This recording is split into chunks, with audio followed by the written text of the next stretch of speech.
Fighter and the Kid Nation Army. What is up, guys? Brian the Kid Callen, he is on set right now. It was an emergency call, so he's on the Goldbergs.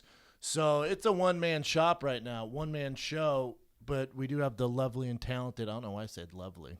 That was weird. This got weird automatically. Dana Gould. Gould. It's kind of a tough last name, but former writer for The Simpsons comic, so it should be good. He's an interesting dude, and he will be in a little bit later. But, yeah, no Brian, which I wanted to kind of – I don't want to say I wanted to rub this Trump thing in his face because – and I see all the comments, like the fan questions like, oh, man, how hard are you going to give it to Brian, or how embarrassed is Brian? I don't think anyone predicted this, right? I think even CNN – if you watch that, MSNBC, even you watched Election Night in America on ABC, NBC, all that stuff, I was watching all of it. None of them predicted this. Like, no one knew that the middle-class, working, white culture would come out and vote, right? Like, that demographic would come out and vote in such a force and vote for Trump. So, obviously, the Democrats neglected that, and I think she paid for it. I also think, and I talked to Brian about this morning. We did some PR work for our shows in Florida and Atlanta, and we were just talking in between the interviews. And Brian goes, if I can't come in, let's just do an all political show, blah, blah, blah. My thing is with that is, and this is coming from my own personal kind of preference, is I think you can get legit politics as far as advisors, people who are just balls deep in that, who major in that, who that's their thing, and you can get actual information and people who are in the know, and it's not just an opinion and a biased opinion. I think you can get actual information from experts on that field, and it's everywhere right now. So when you turn into our show in particular, we're more of an entertainment podcast. Maybe you're sick of hearing that. Maybe you need a get away from that. And I think that's where we come into play. And I think that's what we do so well. Obviously, you have to touch on it. Obviously, give your opinions. But you can't do a 2-hour show on why I think Trump is good, or why I think he's terrible, or why Brian called this, which he definitely didn't, or why he thinks Hillary would have been better. Because when I watch, and Dave Chappelle had a great bit on this, where when 9/11 happened, and he said, I turn on TV and Ja Rule's give me his fucking opinion on that. What? I don't want to see Ja Rule. You know what I'm saying? It's like, I don't give fucking. It's Ja Rule, the rapper. Like, I don't want to hear a retired fighter turned entertainer and a comic, actor / wannabe fighter. I don't want to hear their political views and opinions that have no real support. Does that make sense? So I think we'll touch on it, and obviously when Dana gets there, we'll definitely talk about it. But I think we have to be careful, because I always feel like we're kind of that outlet for people where no matter what's going on in the world, that you can listen to this and we're going to make you laugh or make you think, or at least give you some sort of release from the daily grind of your 9 to 5, or the stress with your kids, or the stress with your girl, or maybe, who knows, maybe even get motivated to switch jobs or stuff like that. But man, I think politics, you got to be careful. And when Brian goes, man, they called me back on set today, you got to do it yourself. I went, cool, I have no problem doing that. Obviously, I got balls deep in UFC 205, and I appreciate the nice comments on that show and stuff like that.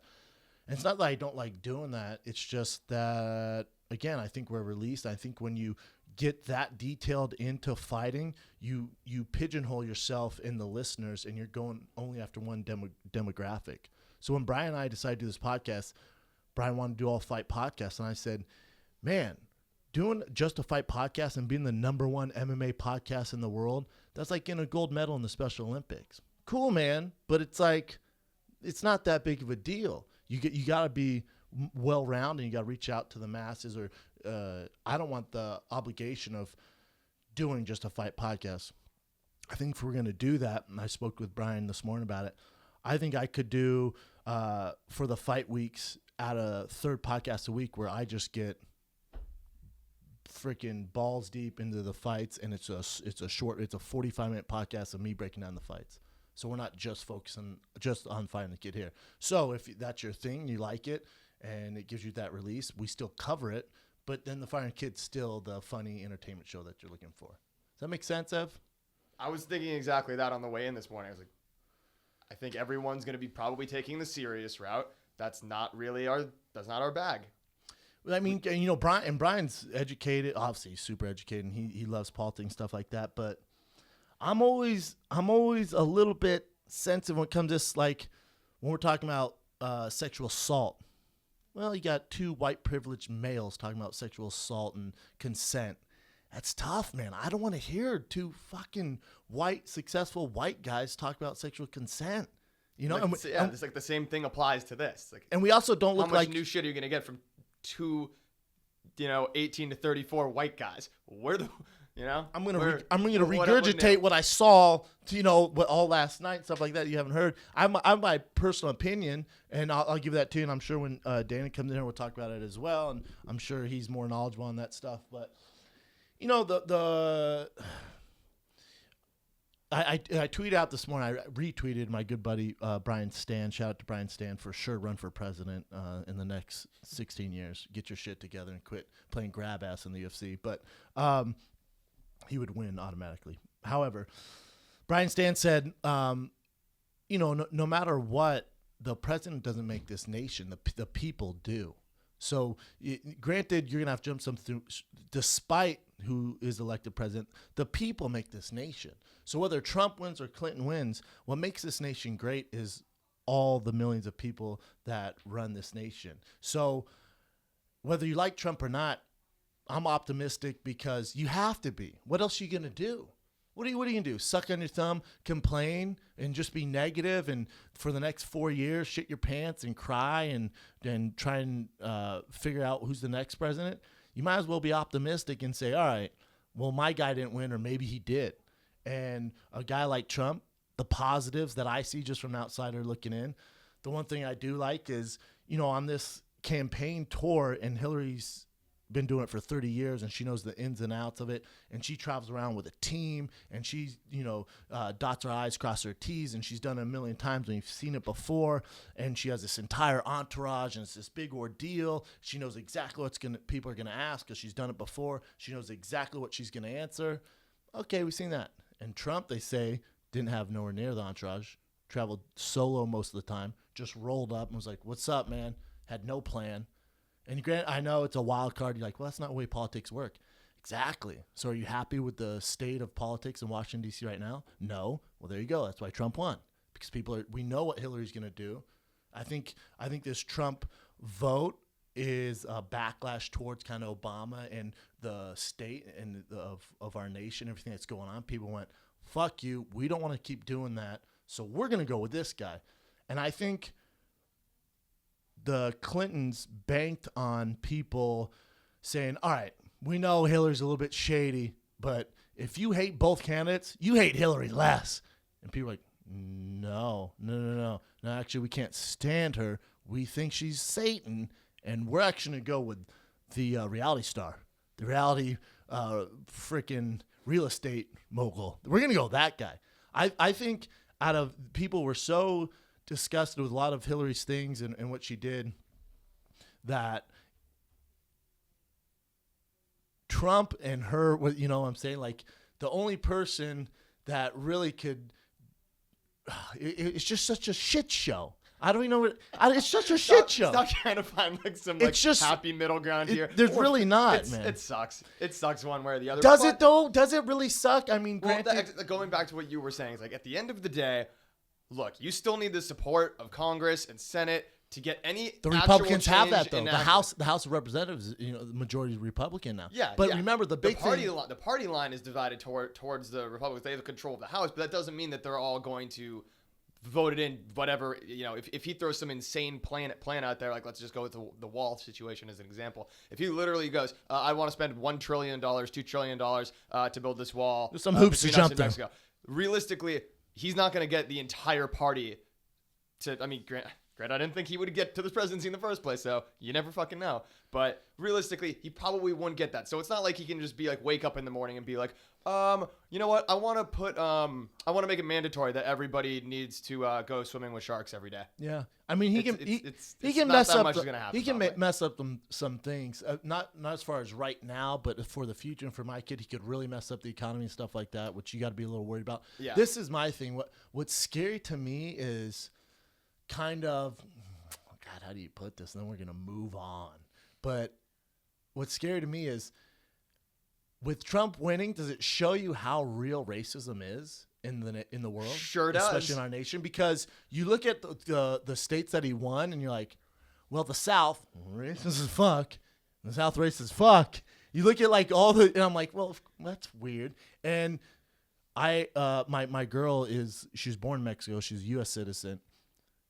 She has friends and family who are illegal here, who contribute to society like a motherfucker, work hard than most people I know with college degrees and, who are white, black, whatever. And she goes, so they're scared. She goes, so what happens now? Because I know Trump wanted to build a wall and get rid of the immigrants and all this other stuff. I'm kind of scared. And it hit me for the first time. When you have those personal connections, if this dude does decide to do all this crazy shit that he said he was going to do, which he's going to be surprised how hard it is to do all that stuff. And I think he's actually going to chill out now that he's actual president of the United States. But when you have that personal connection, like, ooh, that is kind of scary if you're Mexican, Muslim. For the Muslim stuff, I was talking to someone when I voted in Marina Del Rey. Not a person under 85 in there, including running the polls. It was very interesting, but all white, by the way. But not that matters. But I was talking to a guy there, and he was pro-Trump, and he was just yapping my ear off, some lonely old dude, and he's pro-Trump. He was talking about the Muslim stuff like that. And I just asked him, I said, have you ever met a Muslim? He goes, not lately. I have two good friends. Two of my best friends, Tarek Azim and Yosef Azim, who live in San Francisco, are Muslim. They're Afghani. And they're some of the best people I know. They both run. One's a cop, and he's making changes in San Francisco with the children's program and keeping drugs off the street. And he's one of the best human beings I know. Their father was a straight leader in the military over there, and brought his family over here. And then Tarek is a guy who's been on this show along with Jake Shields, but he runs a program, a strength conditioning program that it's called Empower, but empowers athletes, empowers people with his kind of message and how to become a better person. And he's training the likes of Marshawn Lynch, Luke Rockhold, Jake Shields, myself, Tuckett, any football player you can imagine. Especially, and his gym is actually in the San Francisco's 49ers facility, and then he has his own facility in San Francisco. So they're no different than us. So when I hear someone goes, we should ban Muslims, I'm like, oh, dude, you're so ignorant. That's insane. That's insane. They're no different than us. That's like saying ban all Muslims because of the Mexican cartel. You know, was less than 1% of Mexicans in the cartel? Less than 1% of Muslims are actually ISIS? Like, come on, man. You can't be that ignorant. You for sure shouldn't be allowed to vote when you're that ignorant. But Trump won, so what can you do? Obviously, I don't know what the fuck I'm talking about. But I felt so bad for like all of my black friends. They're just scared, one of them man. Felt so just like downtrodden by like the whole situation. You like, know what I'm scared of? I guess a lot. I thought like one of the quotes is from a girl I work with here, and she just like wrote something just real quick, but it like kind of like hit home. She's like I knew my country. She's like I knew America kind of hated me, but I didn't know they hated me this much. Well, this is what the scary part is it going to be like the movie The Purge now? And it's like the race pictures of the KKK on a bridge in fucking North Carolina? I have not. Please save it for current events. But if the racial divide gets wider now and people are scared, and that's the scary part. Because you think you're moving in the right direction when Obama was elected president. He's the first African-American president. You're like, all right, cool, man. And then Trump gets voted in, and then it's just scary, especially if you're a minority in this country and you're of color or you're not white. I think it's very, very scary, and that's the scariest thing to me. And it's kind of heartbreaking when you hear African Americans or anyone, minorities, talk. They're scared, which shouldn't make you feel well. It's almost like I woke up this morning, and listen, man, I voted, but I'm not pro-Trump, pro-Hillary. I didn't like either of them. But you got to, it's like, all right, meth or crack, man, you pick your poison, but you got to pick one. If you don't vote, you have no reason to talk. No reason to talk. And I see all the comments on there when I posted my picture with the sticker like, oh, dude, you voted? Hey, man, you're fucking right, I did. It's kind of important.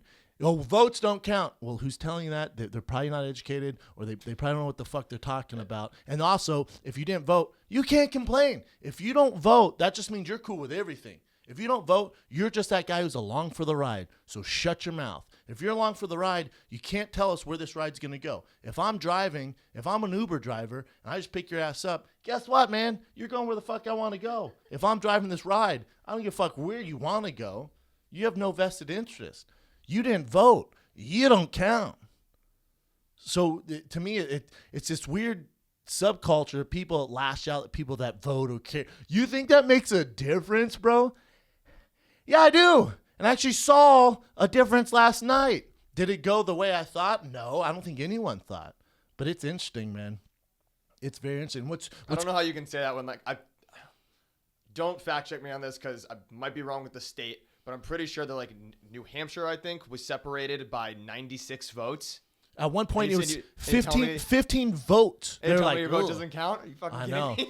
Dude, what's crazy to me is when you watch those freaking experts, when they know polling and they know the states and the counties, I was like, God, dog, this guy's brilliant. And he's going through each county. He's like, now this county here, they used to be so Republican, and they used to do this, and they were the change when Reagan. I was like, oh my God, this guy, he's breaking down counties in Milwaukee.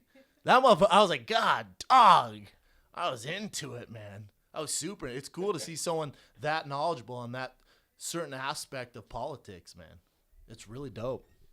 It's really dope. And I think Rogan had a coming to the end party, like podcast. I think he did it with like Bill Burr, Bert Kreischer. Fitzsimmons was on it. Fitzsimmons, Tony, killed Tony. So I'm sure they have a lot to say if you guys want to get balls deep in politics. And if Brian does get offset and comes in, we're obviously going to open this back up, and he's going to be his opinion. But like I said, man, I gave you guys my 2 cents. Obviously, we got to cover it. But I don't think you come to the Fighting the Kid to listen about politics, sexual assault, racism, the economy, stuff like. I just don't, man. I just don't. I it's not because I don't know it, or it's not because I don't want to talk about it. I just don't think that's what we do. And I think there's a lot of other people that do it way better than us. And what we do very well. That's not us. I don't know. I'm sure the fans will reach out and have some comments or concerns about that. But what can you do, man? What can you do? Puts kind of a, not a dark, I mean, obviously, 60 million Americans or 55-something million Americans vote for Trump, and then 50-something jagillion voted for Hillary or whatever it was. But so some people aren't sad. Some people are happy. I'm not saying I'm sad. I'm just like, I wasn't happy about either of them. But it kind of puts a cloud over this UFC 205 a little bit, doesn't it? Or maybe that'll bring us out. I know for me, like, that'll bring us out. Like this morning, I posted we'll be in Palm Beach Friday and Saturday night. Saturday, you can watch the fights with us.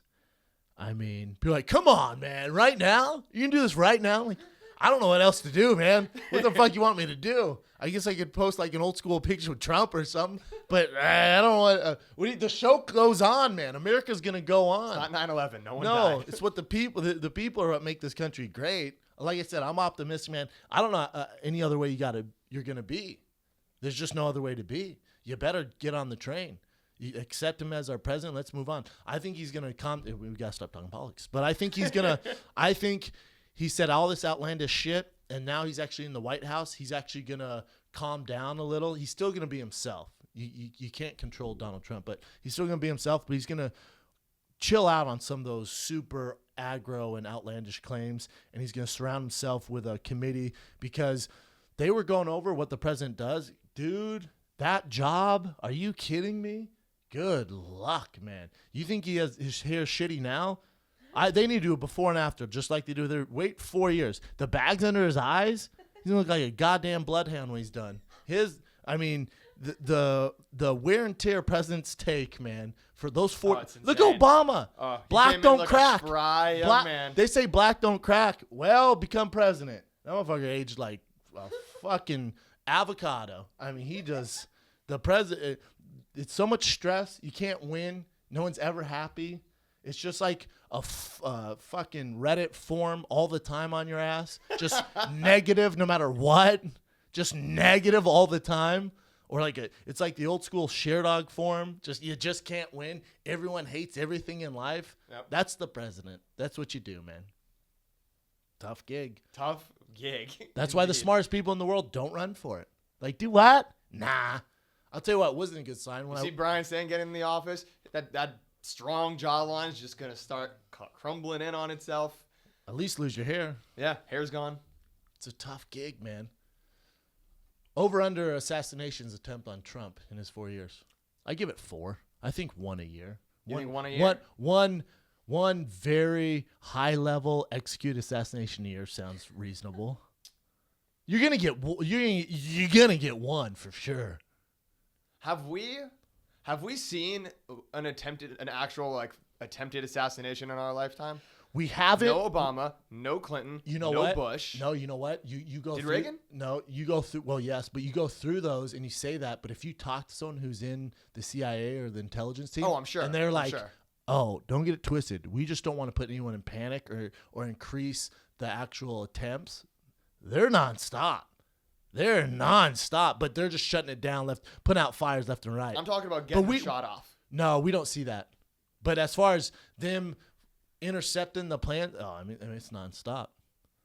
But you're also not just gonna. It's not like the old days where you just roll up and shoot them anymore. You know what I'm saying? Like when Mark Maron had Obama on his podcast that he does out of his garage, the Secret Service came 2 weeks early and cut off his street and then put snipers on everyone's house. This is 2 weeks early before he even announced that he was going to do the podcast. That was like right in my area because he films his house is like in my area and it was Silver Lake? Yeah. Yeah, that's his hood. Yeah. He's brilliant, man. Yeah. But think about that. I know. The CIA, the Secret Service came 2 weeks early, shut off everything, and they didn't tell anyone that he was coming. Yeah. And then Maron gets a call like a week later. And then Maron, obviously as a podcaster, the reason why podcasting works is because you have these open discussions. Not if you have the POTUS. Not if you got old POTUS as a guest. You know why? Because you can't do that. Because you can't get them into tricky situations. So you have to submit a list of questions. Then they check off on questions you can ask. Yeah. It's crazy, right? And if you watch Bill Maher, right? Bill Maher, and he was so scared that Trump was going to win, he had Obama on finally. He donated $1 million to his campaign, all that stuff. And Obama always turned down his show. I know Brian and I talked a little bit about this, but you watch that show and he'll put some fear in you if Trump won, which he did. And I don't know if he's tweeted out since. Has Bill? Can you look that up, Kay? Has Bill Maher said anything? He was freaking out, man. On his show, he's like, he's a stand-up comedian. You don't want to invite that guy to a cocaine party. Jesus Christ. Save some oxygen for me in the room, man. I'm a huge fan of him, though. But you listen to what that guy does, and he'll put some fear in you. The only thing he tweeted out was 22 hours ago saying shit just got real. And He's sad. Like a meme thing. How imagine if you're Hillary Clinton right now. You thought you were going to a birthday party. It's a funeral. Yeah, it's a funeral. You thought it was your wedding day. Nah, bitch, it's a funeral. I know all those How crazy is that? celebrities that were out ready to celebrate with her, like Lady Gaga and everyone ready to do the whole. No. Did you see her party setup? It was. I mean, how much money they spent on that? Yeah. She thought it was gonna be one hell of a celebration. I bet they had all the playlist set. The shit was all positive, good times. You got the confetti, you got that dope ass cake. Going to the White House, she's probably picking the fucking drapes and shit, sheeting, color combos in her room. We're not doing this anymore. Newsflash for you: biggest upset ever in politics. You're done, and not only you done, you've dedicated your life to being a public servant. And you thought you were going to be president. Nah, that reality star just beat you out. Hate to tell you. How crazy is that? And they said the reason why she didn't come out and give her basically her losing speech, which they do usually right away, is because she had so much hope and they wanted the final confirmation that she lost. So that's why she waited till today to do it. I've been waiting all goddamn morning to hear it. I had all this PR. I had freaking a workout. I'm like, come on, Hillary, let's do it. I don't know if she even did. I missed it. But she should have just got up there and been like, what the fuck? My bad. But imagine being her right now. Just take the politics out of it. Take whoever you side with out of it. And imagine being Hillary Clinton right now. 30 years dedicated to being a public servant. And you thought you had this. They're like, Trump's running. She's like, oh, my God, this is the easiest campaign ever. And then that night, she's setting up party, drinks, celebrity friends, high-fiving with Jay-Z, Beyonce. Everyone's all cool. And then you're like, Florida. Okay, that's cool, man. Gets going on. Like, they just say Ohio? Yeah, they did say Ohio. Jesus Christ. And then shit gets real. Imagine that party. The other thing I want to know, I almost tweeted this out last night, but again, I don't like to get too into politics. Gary Johnson, the guy who's running third, the libertarian, right? Mm-hmm. Did he throw a party? What was his party like? He didn't get many votes, right? He knows he's going to lose. Woo! 3%. And is he throwing a party? You know what's fucked up? The 3% of people that voted for Gary Johnson and like the other 6% or 7% or something like that voted for, I think, like Jill Stein or something like that. But that's 10% of votes. Just a wild guess considering how leftist both of those are. I think. Well, I'm not sure about Gary, but definitely Jill Stein. That could be that's an election game changer. That's what they're saying. When you vote for those, it's and a again, vote. You might as well have not voted. Well, they're saying when you do that, it's basically a vote for Trump. It helps Trump out more than anything. But that's what the experts say, not me. I'm not an expert. We are not experts. You will not see me on CNN. You'd be surprised, though. I don't know.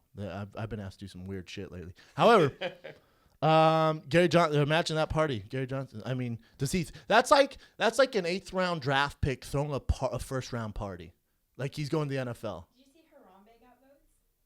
Oh, Harambe got write-in votes. Goddamn college kids. Harambe. I mean, it's funny. The gorilla that died. Yeah. I saw this great. Remember D's Nuts? Remember D's Nuts was like going to win governor of Atlanta or some shit? God damn it. Can we take this? Can we take anything serious? Listen, there's humor in everything. A funeral, politics, president, assassinations. There's humor in everything. You can find humor in any. If you can't laugh, man, I don't know. Yeah. I saw some great tweet last night that was like, this country is pretending to be surprised when Donald Trump gets elected president. Meanwhile, we're on our 6th month of mourning the death of a gorilla. Yeah, with this whole social media age and the Kardashians, and it makes you scared for your kids, man. A little bit. Scared, yes and no. Yes and no. I don't know. I called my dad last night, put him on speaker. He's freaking out, man. He's freaking out. He's one of those guys like, I don't know, Bren. I've never been so scared in my life. I'm like, for sure, relax, Dad. My dad's a little dramatic. And I opened the conversation with, because he hates Trump, and I opened the conversation with, so Dad, Vancouver, Toronto, what are you thinking? And he did not laugh once. Did not think it was funny at all. How funny is it with the celebrities that go, if Trump gets voted, I'm fucking out of here. Cool. See ya. You ain't going nowhere. How about this? You ain't going to do shit. That was a cool tweet. You ain't going nowhere. Let's be real. No one's moving. No one's selling their home and moving. Of course, no one's moving. But I cannot fucking stand the follow up antagonizing tweets to those people. Like, oh yeah, like you need help booking your bag. It's like, real fucking original, man. It's kind of funny though. It's kind of funny though. Hey, I think Cher was the big one. I think Cher was the big one. To me, I was like, damn, she's still alive. The move to Canada turned into like crying Jordan in like 2 seconds. So funny. I'm fucking sick of this. Canada immigration site crashed last night. The Canadian Canada immigration site crashed. Wow. No one's going. No big celebrities fucking. How about you're not gonna do shit? It's just like a hashtag. These hashtags. So Cher, you live in Los Angeles. Have you ever been to Canada before? It is a straight up. It's a 10 million mile iceberg. Well, have you ever been to Vancouver? Vancouver's beautiful. Toronto's crazy homeless. No, problem. Canada has dope cities. Don't go bad on Canada. Canada is dope. I'll give you that. Canada's dope as fuck. However, if you're in entertainment and you live in Los Angeles, there's a reason why you live here. Granted, it's beautiful and there's all stuff. There's a shitload of people there, but also if you're not here, it's gonna be tough to get gigs. Now, if you're sharing shit, I don't know what she's doing. She probably has more money than God, and I don't know. And her, this can get weird. Didn't her son or her daughter with Sonny turned into a boy? and I think its name is. Oh God damn it! On a slip up, it fucking happened. I think his name is. God, there was a TLC documentary. Google. That's why Google exists. But yeah, Sharon Sonny's son, who was formerly a girl. Oh, Chaz. Chaz. Did you know that? Oh, word. Chaz. I never saw a documentary. I think it was on the Oprah Network. I'd like to see it though. But yeah, so you see those little Sonny and Cher videos, and they have their little daughter. That daughter's now a dude. Chaz. Of all the names to pick, maybe arguably the worst name you could ever pick for a man. Chaz. I think Chaz. It's kind of different though. It just anytime I hear the name Chaz, I just think of like a douchebag bully. Yeah. I want to slap in the face. Chaz. I think of like Biff. I Biff think of Tannen? like a Biff. No, I think of like a Biff or A Biff Chaz. character. Yeah. Yeah, exactly. Like the bully in high school or the kid with acne on his face. Total incomplete dickhead. Yeah, Chaz. Chaz. Come on, you don't want to be Chaz. That is aggressive, man. Like look at old school. Will Ferrell's shitbag character who lives with his mom. Chaz. Oh, that's right. His name was Chaz. Brilliant pickup there, Evan. Yeah, it's a little strange, man. The whole pronouns or pronunciations that with his, hers, I think it's Z's, X's. Like there's certain ones, and you'll get in trouble if you don't say the right thing. That's not fair, man. That's not fair. You got to educate us first on it. That's like me flipping over the handles and suing you because you call me Brandon. Yeah, 100%. It's going to take a little while to get used to Brendan. 100%. You know what I'm saying? Like that, I get it, and they're super sensitive, and that's their world. But unless we're educated on it, I don't know, man. I need someone to give me kind of a fucking cheat sheet. You know what I'm saying? Like I need a little, like the fucking Bill Belichick playlist to flip through for all that. It's tough. That to playlist keep is up. complicated. That's a tough playbook to memorize. You get in trouble too. You'll get in trouble too. Oh yeah, man. Yeah. What else on the agenda? Also looks like Will Ferrell's played two guys named Chaz. Well, thought I might have made a mistake. It wasn't. He played Chaz Michaels in that's Blades right. of Glory. Great one. Great movie. And then another Chaz Reinhold in Old School. Chaz Reinhold, God, classic. Absolute character. legend. Legend. Both crazy sex acts. Marijuana got legalized for recreational use in California. Changes absolutely nothing. Yes I and could no. walk out of this building and have a marijuana club card in 15 minutes. Yeah, true. So could you. So could Michaela. I could probably bring like a 14-year-old kid in there and get one. Maybe throw some little fake facial hair on him. Down Venice you can, for sure. Down Venice, you can get damn near anything. It is Changes weird. nothing. Recreational marijuana use now is interesting. I mean, it's just a matter of time. There he is. Let's take a pause here. What's up, brother? All right, guys. Special guest. He just got here fresh from the 405. I can't thank you enough for coming, man, on this kind of dark, gloomy day for the Americans. Dana Gould, everybody. Dana Gould. Thanks, man. Thank you for coming. Thanks for having me. Sunny, cloudless, 92 degrees, yet gloomy. Isn't it? It's a weird feel, especially around Fox. And I was at the gym this morning, and then I was down Venice running, and there's just kind of, I can't describe it. It's almost like A funk. It's almost like everyone's dog died. Yeah, that's well put, except it's the country. No, and I don't, it's gloomy when it's that whole, it's 2 years of just people vomiting in your face every day on television. Yeah. And then it's over like that. And if it's not the person that you wanted, it's incredibly depressing. And, we've been through both. I remember, I usually vote Democrat. So, I had bad times in 2000 and 2004. Sure. I had good times in 2008, 2012. And as Ed Koch, the mayor of New York, said when he lost re-election, he said, "The people have spoken, and now the people must suffer." And that usually goes with whoever it is, because there's only here's the dirty little secret. There's only so much you actually can do. Yes. Correct. There's only so many things you can buy with nothing. Mm-hmm. And that's the issue. Well, before you walked in, I was saying to these guys, the Fire and the Kids staff here, I was saying that, all right, maybe your guy did win, maybe he didn't, but either way, what makes America great is the people. And now, granted, you got to deal with the president and other stuff like that, but still, despite them, what makes America great is the people. So I always try and look at things optimistic. What else are you going to do? Mm-hmm. You can't walk around like, it's the end of the world for the next 4 years. No, you can't. No, I actually posted I posted a big thing this morning, just trying to process stuff. I actually think Obama said it really well when he was running, was that you have to be the change that you want. Mm-hmm. And his presidency proved that. It's like people didn't get anything they didn't demand. Mm-hmm. Obama didn't believe in marriage equality until enough people demanded it, and then suddenly he believed in marriage equality. Sure.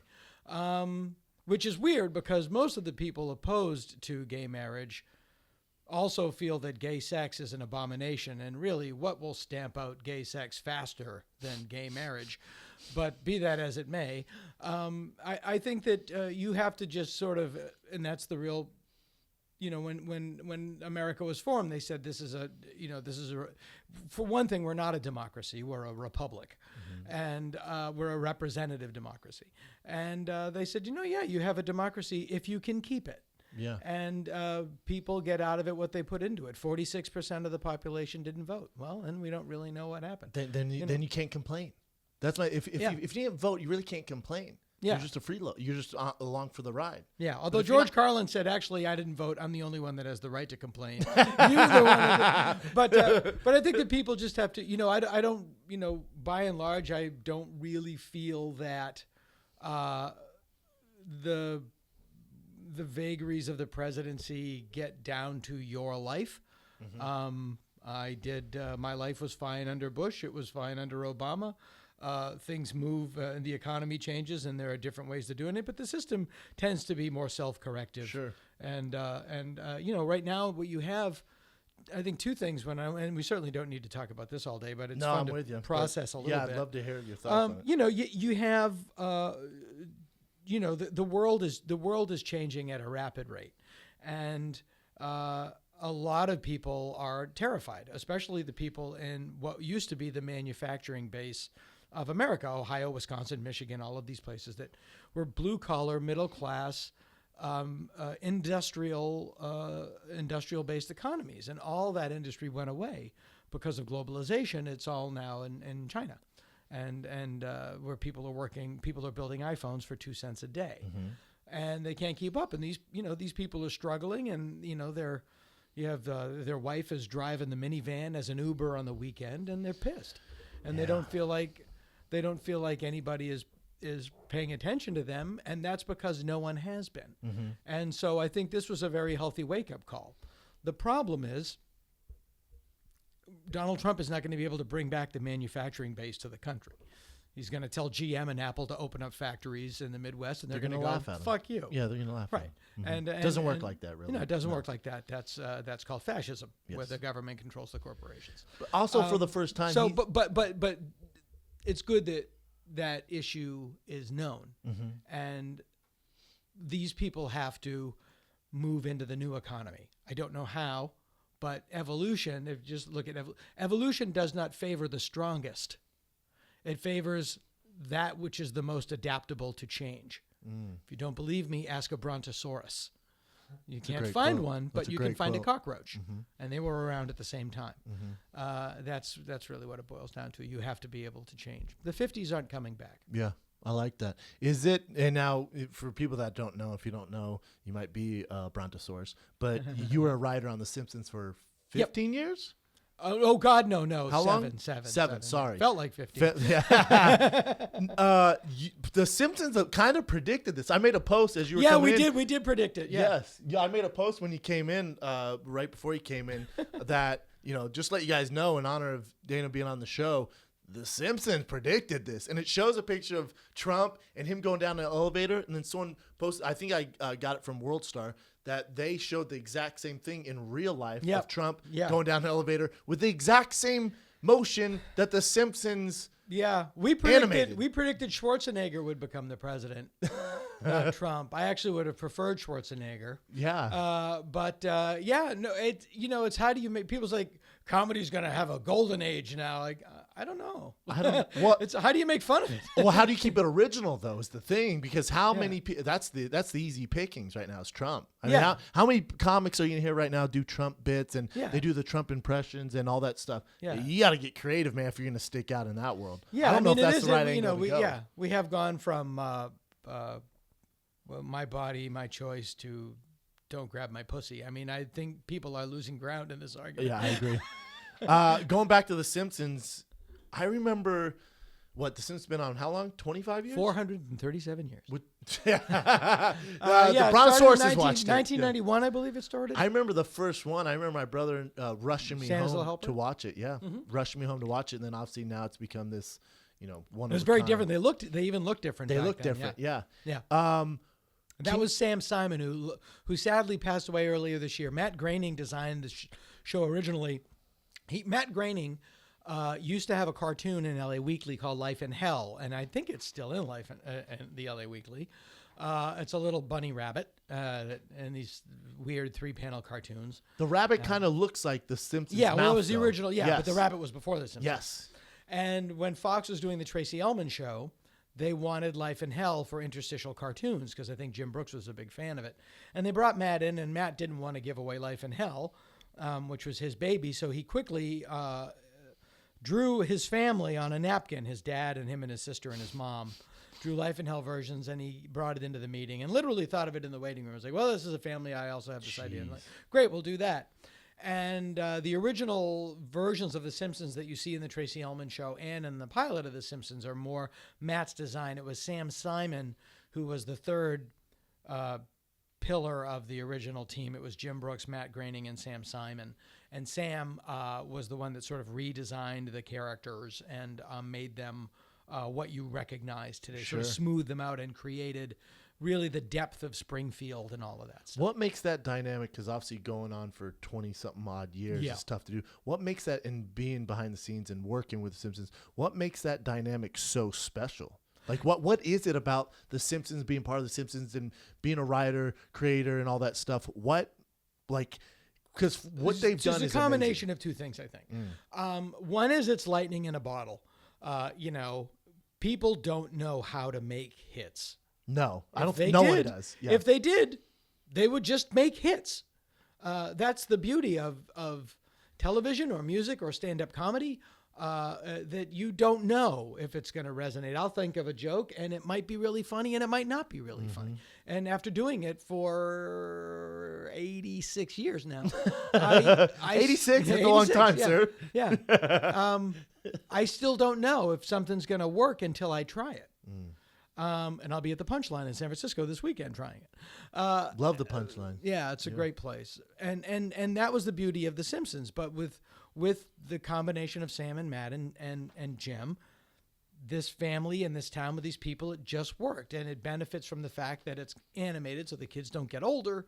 And, they had 5-6 years to tinker with it and perfect it. And then the kids weren't 5 feet taller than they were when they started out. Sure. They can stay in that world. Right. And the other thing is Jim Brooks, who's incredibly powerful. For people who don't know James L. Brooks, he started off, I believe, on the Mary Tyler Moore Show and created Taxi and all of these shows and wrote Terms of Endearment, broadcast news. And Brilliant. Jim Brooks is the show business equivalent of the 900-pound gorilla. Sure. And by the time he was big enough to do The Simpsons, his deal with Fox was this: at the end of the week, I'm going to give you an episode, and you're going to put it in the machine and hit play. Damn. And I don't want to hear from you. No comments, questions, no concerns. questions, no notes, no comments. Wow. And because of that, the show was allowed to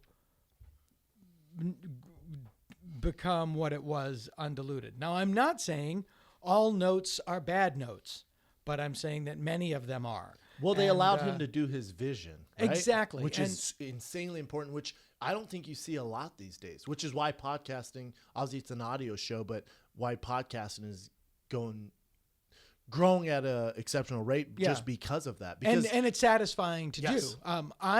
My TV show, Stan Against Evil, benefited from that. which is brilliant. And we had on the star of that show. Oh, John? Yeah, we had John C. Oh, on. let's have John on. He was last week. Yeah. We had John on last week. The day Was he wearing his He T-shirt? was. He was the day the show came out. He And I sold said, it, man. describe the show. And he said, it's Clint Eastwood from Gran Torino killing witches. That's exactly right. That's actually. I said, I'm in, sir. That's much better than I could have ever done. It's the premise of the show started off with, "What if my dad was Buffy the Vampire Slayer?"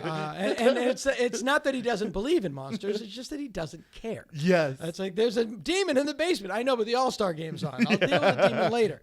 I love it. And what happens? It really started not with this. It started with Louis at FX. Louis C.K., who I've known since he was 18 and I was 19. Dang. Louis is very skilled technically. Louis knows cameras. Louis knows how to edit. He knows how to direct. And he had several deals, and he had a show on HBO called Lucky Louie that only went, I think, for a season. It was like a 3-camera. It was like the All in the Family. It was like a 3-camera, multi-camera sitcom about a poor family. And it didn't do well. And the reason it didn't do well was because it was on HBO. And what they found out was Louis wanted it to look like a 70s sitcom. He wanted it to look like Good Times. He wanted it to look like All in the Family. He wanted it to look like a lower middle class, working class, blue collar family and kind of shitty little apartment. But what they found after was people don't like to pay to see people living in a shittier way than they are.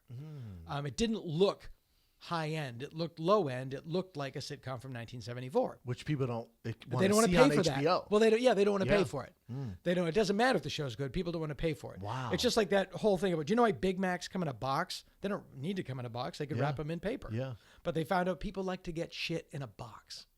That's insane. People feel like it's worth more if it comes in a box. And now Louis would have no idea when he thought of this show. He didn't know if people would react that way. he didn't know that, or he wouldn't have done it. Who could call that? Yeah. But so after Lucky Louie, he went to FX, which was just starting out. And he said, here's the deal. You give me X amount of money. And the amount of money he wanted was like a third of a normal show budget.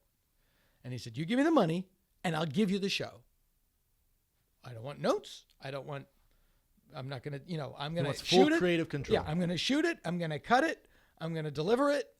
And you put it on your air. And they took a gamble on him. Paid But off. because he is so DIY, do it yourself, he was able to do it. And that model worked in Louis' case. He also did that same model direct to consumers, right? Because he Yeah. also goes straight to fans. Like I think he did a special or a series direct to fans, but he wanted, and he's brilliant, man. I'm a huge fan yeah, of Louis, course, yeah. and he's a guy who he went straight to fans, but he wanted to see if hiring a publicist and having a network behind him made any difference. So he didn't announce it. He didn't tweet it out. He just uploaded it to his page, Right? And things have been going well for that guy. Yeah, yeah, he's doing pretty well. Yeah, right. But how long? But what happened with me Yeah. was IFC has an interesting situation. They are a comedy network. Their original programming is all comedy. Comedy Bang Bang, Portlandia, Documentary Now. Yes, great shows. Right. Their other programming angle is movies. They run a lot of movies. And the movies that get the highest ratings for them are horror movies. For whatever reason. When they show a Friday the 13th marathon, it pulls in bigger numbers That's than so anything interesting. else. So I had left The Simpsons, and I had a pilot, and I did a special, and I was touring and, just jacking around. Doing your And own stand-up. Doing my own baloney. Yeah, doing my own baloney. And I wanted to do something that was horror related because I love horror movies. I grew up watching them. They're my sports. Oh, wow. I really enjoy them. And I thought it would be funny to do a little digital horror movie or horror comedy. It had to be a comedy because I don't know anything else. So I came up with this idea of, it was originally John Ennis and myself, who was on my podcast with two guys from Boston. It was basically these two working class guys that were exterminators, but they ended up having to fight monsters instead of bugs. And then it changed a couple ways. But basically I came up with this little 5-minute digital series of my dad fighting monsters that I thought I would do in makeup because I know all the guys that do the walkers on Walking Dead, K&B Effects, all those guys are all really good friends of mine. So I said, like, can you make me look 68 years old? And sure, come on up. Easy work. Yeah. So I thought I'll just do it that way. At the same time, Pete Aronson at IFC, who's a personal friend of mine, he doesn't, unbeknownst to me, they're trying to find a horror comedy show to combine the two things that they do. They want to be a comedy network, but they get big ratings with horror movies. So he called me up and said, let's have lunch. And it was just a regular lunch. I've known him for a long time. Sure. He was at my wedding. Now I'm divorced. Let's catch up. So we went and had lunch and just shooting the shit. And he said, you should write a funny X-Files. Just kind of feeling me out. And I said, it's funny, I just did. And I kind of pitched him the show. And he was like, well, we need a show, not a 5-minute show. But if you can change A to B and B to C and 1 to 6 and red to green, we'd like to hear it. So I went home and I made it into a show and brought it back, never thinking it was going to go. Just like, well, this is a detour, but maybe I'll get $15,000 or $30,000 to write a script, and I can take that money and make it digitally anyway. And they liked it, and they just kept it just kept getting through each successive hurdle. But the way IFC does it, which is not unlike Louis, is I have a very small budget. It's basically like it's a glorified student film. I wrote the entire season and submitted the scripts, and then they picked it up. Wow. Instead of making a pilot, they go, no, we know what you want to do. Write all the scripts, and let's take a look at it. Which is kind of unheard of, correct? It's a new model, Yes. but they save a lot of money. Yes. And they went, okay, we're going to buy it. We like it. We want to do it. And so it's a lot like the Louis thing. I don't make a ton of money. I don't have a lot of money to play with, but it is very much my vision. I don't get notes. I don't get, if you do a show on NBC, page 1, 11 notes. Page It's almost 2, not your show. It's absolutely not your show, and it's hard to get anything really special through that sort of process. That said, they're not trying to make things special. They're trying to appeal to the most people they can. Correct. They're like, you'll eat at Disneyland, but your favorite food won't be at Disneyland. Yeah, because everything tastes like macaroni and cheese. Because they want to please as many people as they can. John was saying when I don't want to mess this up and misquote him, but I think he said the owner of IFC, maybe the gentleman you met with, you guys would film and send them to him, and he watched it all.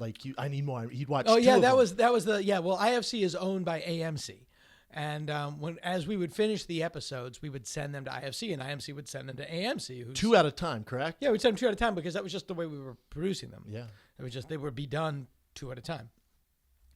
And when he looked at him, he said, I kind of like watching these 2 in a row because even though it's a horror, it's a half-hour comedy show, but it has an arc. It has a mythology to it, and it's you don't have to watch them in order, but they're informed by what has happened. And IFC said, well, let's put them on 2 at a time because everything now is just getting to streaming. Netflix. Yeah, people love just binge watch. Yeah, more people will watch this show on Hulu than watch it on IFC, and they will all think it's a show made by Hulu. Correct. That went even though it will say IFC in the corner. How's that? And nobody cares. That's very interesting. I don't care how you get. Do to you it. care either? Does it Not matter? a little. Does it matter to IFC though? Not at all. Nope. Not at all. Nope. It all goes back to them. Oh, gotcha. But it's just like people don't. There's all of these marketing terms. There's a term, and I have had to learn all these. I'm not a business dude in any way, shape, or form. That's why you're so creative.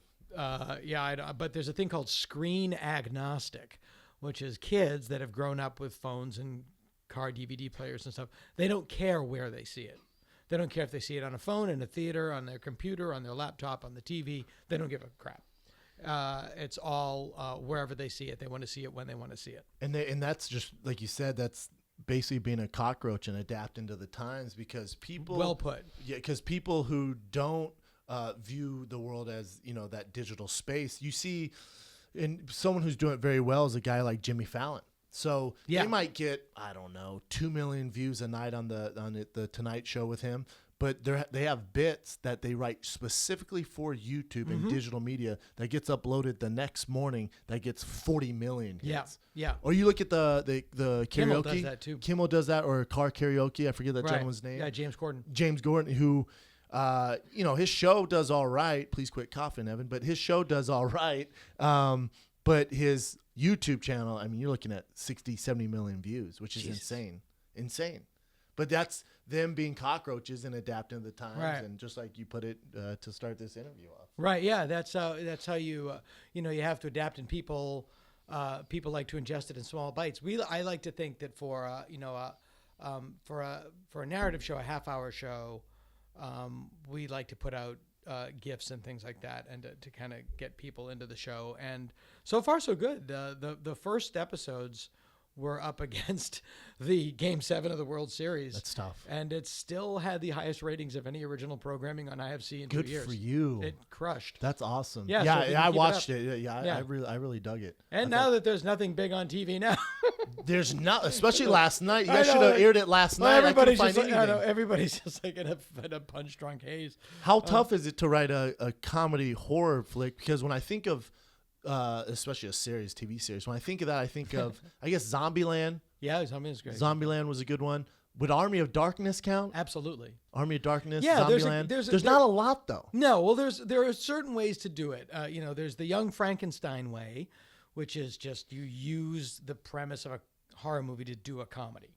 And then there's Evil Dead 2 and Army of Darkness and the show Ash vs. Evil Dead, which is basically using slapstick comedy, using the Three Stooges toolkit, but using a gore effects as tools of slapstick. Sure. Ash is Shemp, Yeah. basically, which is great. I'm as big a fan as anybody. I love Evil Dead 2. Yeah, me too. My show is more of an American Werewolf in London, which is the horror is played straight as a heart attack. The comedy is its own thing. It's basically, we describe this as a sitcom trapped in a horror movie. Love it. The monsters don't know that something is funny is going on, and the people are funny because they're behaving in a normal way. They're really funny when they're talking to each other, but they'll also get their head cut There's off. high stakes. Yeah. Characters that we love get their heads cut off. I wonder what the obsession is, because I love horror movies as well. Yeah. Or horror shows, everything since I was a kid. I remember I had a Freddy Krueger poster growing up. My mom was like, nice kids don't have that on their He walls. is a child molester. Yeah, right? Yeah. He comes in their dreams. He is a child molester. He is the bastard son of 1,000 maniacs. That's true. I had his poster. I don't know why my parents let me have that in my room. But Americans and society is, in general, there's a reason why those terrible horror movies kill at opening night. And I wonder what is the fascination with these horror films, and with, like Walking Dead. How big Right. is Walking Dead and the zombies and the apocalypse? Well, people like to be scared, and people like, screaming and laughing are cousins. They do the same thing. They're involuntary reflexes that release tension. And horror movies and comedy movies are cousins. They don't have to tell a great story. They're setting up gags. Yeah. Whether it's a comedy gag or a fright gag, it's all about setting up the gag, whether it's something that's going to scare you out of your seat or something that's really going to make you laugh. They're amusement park rides. And that's the reason that, I don't know if you went to like Universal Studios Halloween Haunt. Sure did.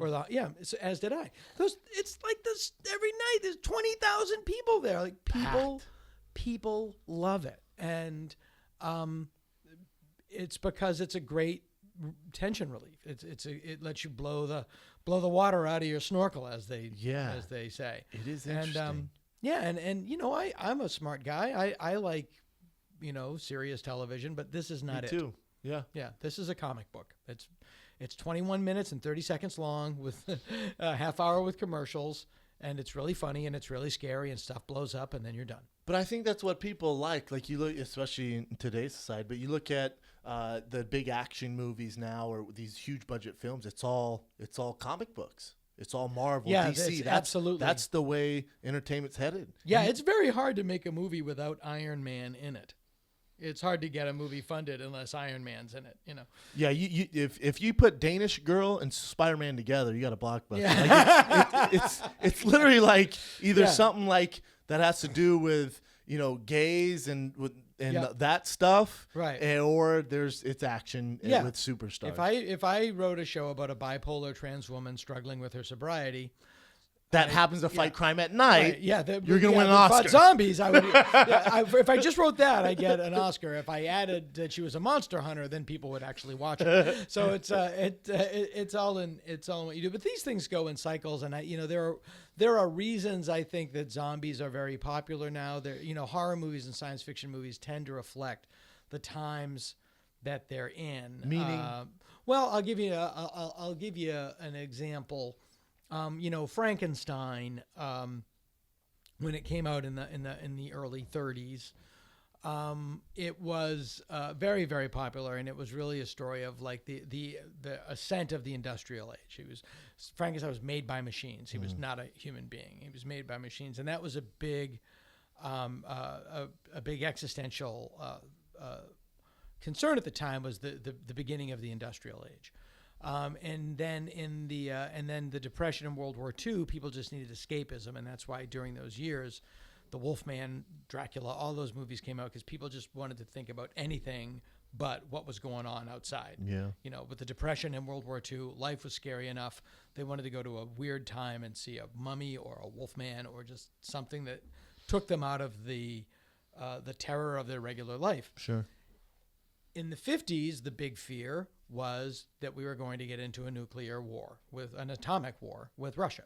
The Cold War was all about the Cold War following World War II, whether or not the United States and the Soviet Union were going to obliterate each other with atomic weapons.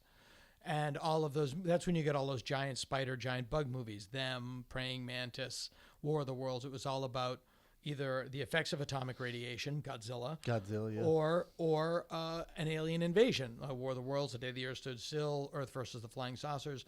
But those are all just analogies for communism, which was the big fear at the time. In the 80s, you had all of these weird movies. You had a lot of vampire movies and a lot of werewolf movies. And all these Freddy Krueger. It was all about The Fly. A lot of the movies. Yeah, and here's the interesting thing about Aliens. In Alien, the trick with the aliens is the monster came out of your guts, that you incubated the monster. And that was a quintessentially 80s movie because the anxiety in the 80s was AIDS and other diseases. And you couldn't trust your own body anymore. And The Fly is a great example of an 80s horror movie, that you can no longer trust your own body.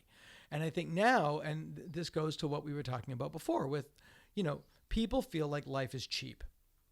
With the advent of globalization, people, their job doesn't pay what it used to pay. Mm-hmm. Everybody, including myself, is working 5 times as hard for 1/3 the money. Mm-hmm. And life is cheap.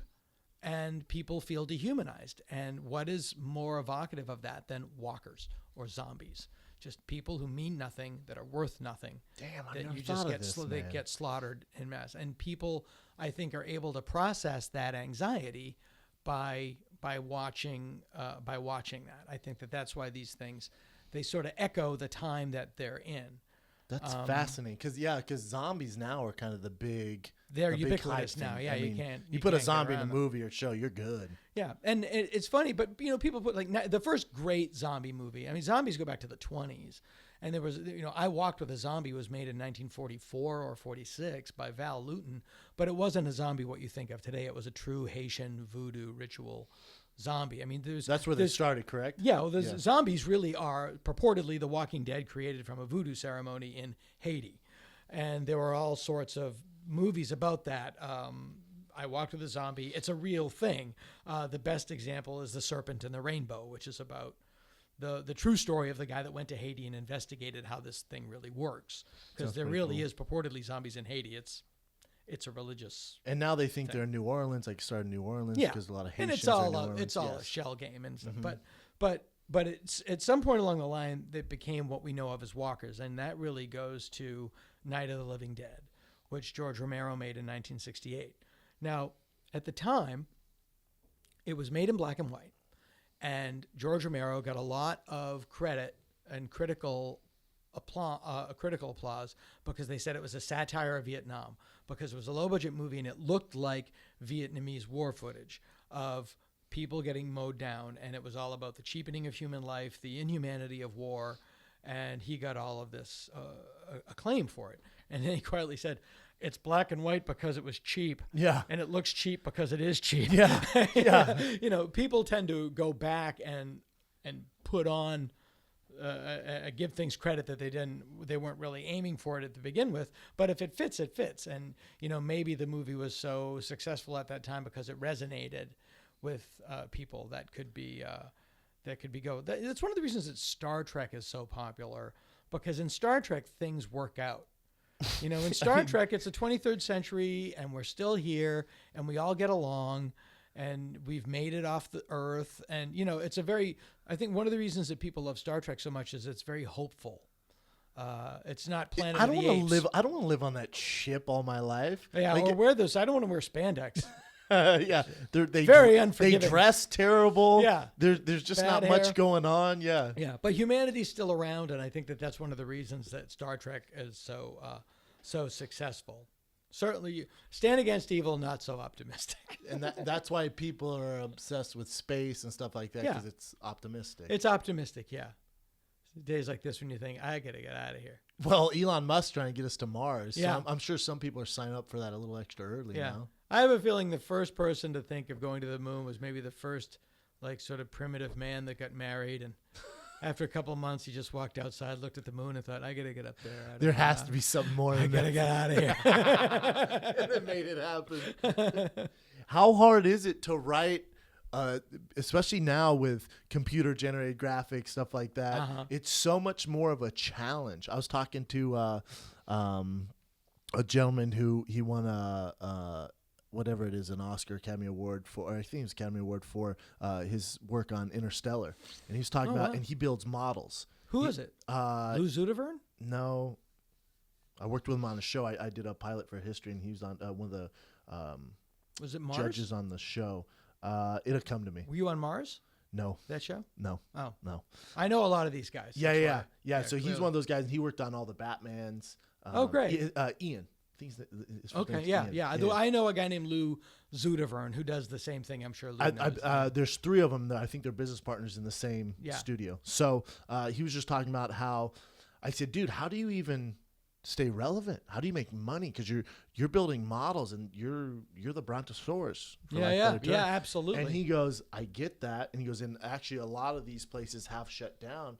He goes, but what makes us special is with people with these screens getting larger with IMAX and 3D and stuff like that, and you have the computer generated graphics, the pixels can only go so big. At Yeah. the same time, you can't recreate blowing up a ship right. like blowing up a ship with computers. He goes, so we specialize in that, in the detail. Right. And it's also, he goes, the thing with us is we need a heads up, though. A lot of times studios goes, we want to do this. And computer generated guy can do that like this. Yeah, our show, the effects are practical.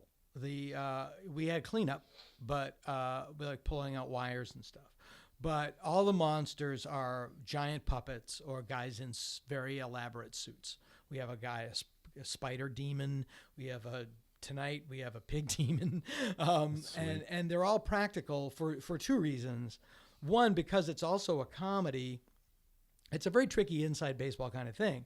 The comedy and horror each require separate but equal suspensions of disbelief. You know, it's like comedy works in a heightened reality, horror works in a heightened reality, but they have to play together. They have to play on the same field together. And I find that works only when you absolutely positively believe what you're seeing. Yes.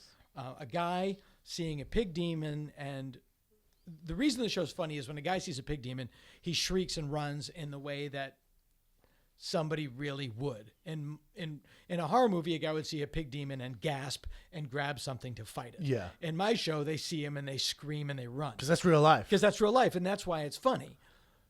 But you wouldn't buy that if the pig demon looked fake. And the way I differentiate CGI to practical effects, I think Roger Ebert said this about stop motion animation versus Pixar. Where he said, stop motion animation looks fake, but it feels real. Whereas Pixar looks real, but it feels fake. Correct. And That's it fair. needs to feel real. You guys for get a the little comedy to leeway, though, work. yeah? Being a comedy horror TV show, I'm not going to tune in and expect to see, the same graphics or kind of screenplay that I see on, name a huge budget movie. Does that make sense? No, like you're you not. being a comedy, horror, Yeah. IFC, like you're going to get a little bit of leeway there. Well, yeah, I mean, the monsters aren't funny and they're not comical, but They shouldn't be, right? Like right. that's Yeah, because you blow the gag. Then it's over, You yeah. blow the gag. But it has a kind of a low budget horror movie feel to it. But because it is, because it's a low budget. But that's also why it works, though. Correct? I think that you feeling's why it works. Yeah, Army of Darkness had a much bigger budget than Evil Dead 2. I think Evil Dead 2 is the better movie. Correct. I agree 100%. Return of the Jedi had a much bigger budget than Star Wars. Star Wars is the better movie. It's not the budget; it's the story you're telling. I agree. I think, especially you being a horror buff and me too, I'll go to any movie. I don't care what the plot is. Usually the previews get me. I'm like, I just like horror in general. I'll see all of them if I have time. And when I go to it, I'm thinking how difficult it is to actually scare the audience now, because with computer-generated graphics and these huge budgets, you can't fake, and especially if you're doing straight horror and scary movie, a thriller especially, you can't do fake. There can't be any sense of, oh, God, come on, that looks like shit, man. There's no way. You look at another horror TV series that one of my favorites, I don't know if you watch, it's on FX, American Horror Story. Yeah. You look at this last season, and, there's these townspeople who, murder the people that live there, that bought the house, and the butcher and her people. And there's a pig guy. He's kind of a guy with an actual pig head on. Yeah. It's some scary shit, man. Yeah. But now if that pig guy had on, some bullshit hat or something like that, you're not going to be as scared. Yeah, no, you're So right. it's so tough to pull off scary, I think, this day and age, because people, especially kids, like Brian and I were talking about this. I have an 8-month-old son. He has a 5 or 6-year-old and an 8-year-old. And him telling stories, they're like, Dad, will you shut up? I'm just going to turn on my iPad here and I see some real shit. Yeah. You're talking about Beauty and the Beast. I'm just going to turn on Pixar here, which is real as shit. It's so funny, my oldest daughter's 14 years old, and she loved Walking Dead's her favorite show. She likes Walking Dead and Doctor Who. Like, she's a really cool, kind of nerdy It's kind kid. of cool. And her sister's cool too. But Sister's all right. sister's very Definitely have a favorite. not a horror movie buff, like much more normal kid. Her sister's gonna end up making a lot more money, I'm sure. But my oldest is really into horror movies, and I thought, well, you're a young girl, you'd love Buffy. It's Sure. very empowering. It's very and she is just like watched like 10 minutes, and she goes, Dad, I can't do these special effects. I can't do it. These special effects. It just looked at because 14. early CGI, and it just looks so fake. Looks She's like, terrible. I can't do it, Dad. But back then we didn't know. Like No, you watch back back, then it I was was like, God, amazing. it's so real. Yeah. It's like I grew up on Tales from the Crypt. Sure. And I loved it. Watching an old episode of Tales from the Crypt now, yeah. you're like, Jesus, man. But there are certain things that, because it's all, and I think that, again, it's early CG, but the practical stuff is timeless because it's Yes. real. The reason John Carpenter's The Thing is as great today as it was when it came out in 1982 is because everything you're looking at is really on the set. Yeah. It's all practical. There's nothing to look fake. It's really there. Same with An American Werewolf in London. Correct. And I was going to say that, and to your point, also The Shining. You can Excellent. watch The Shining whenever you want. Uh-huh. Now you could watch it in 2030. It's still scary as hell. Same with Planet of the Apes, made in 1968. The only thing that kind of dates Planet of the Apes is the hippie ape at the end. Hey, man. Hey, man. Yeah, super. Come Always on. giving orders, just like every other adult. Like some groovy hippie ape from the Laugh-In came in. I actually think the original Planet of the Apes might be even better than the ones that come out now. Well, It's almost too the much original now. Planet of the Apes is pretty much Classic, a perfect movie. yes. Yeah, pretty much a perfect movie. That's like when they remade it. I was like, why do you remake a bad movie and make it good?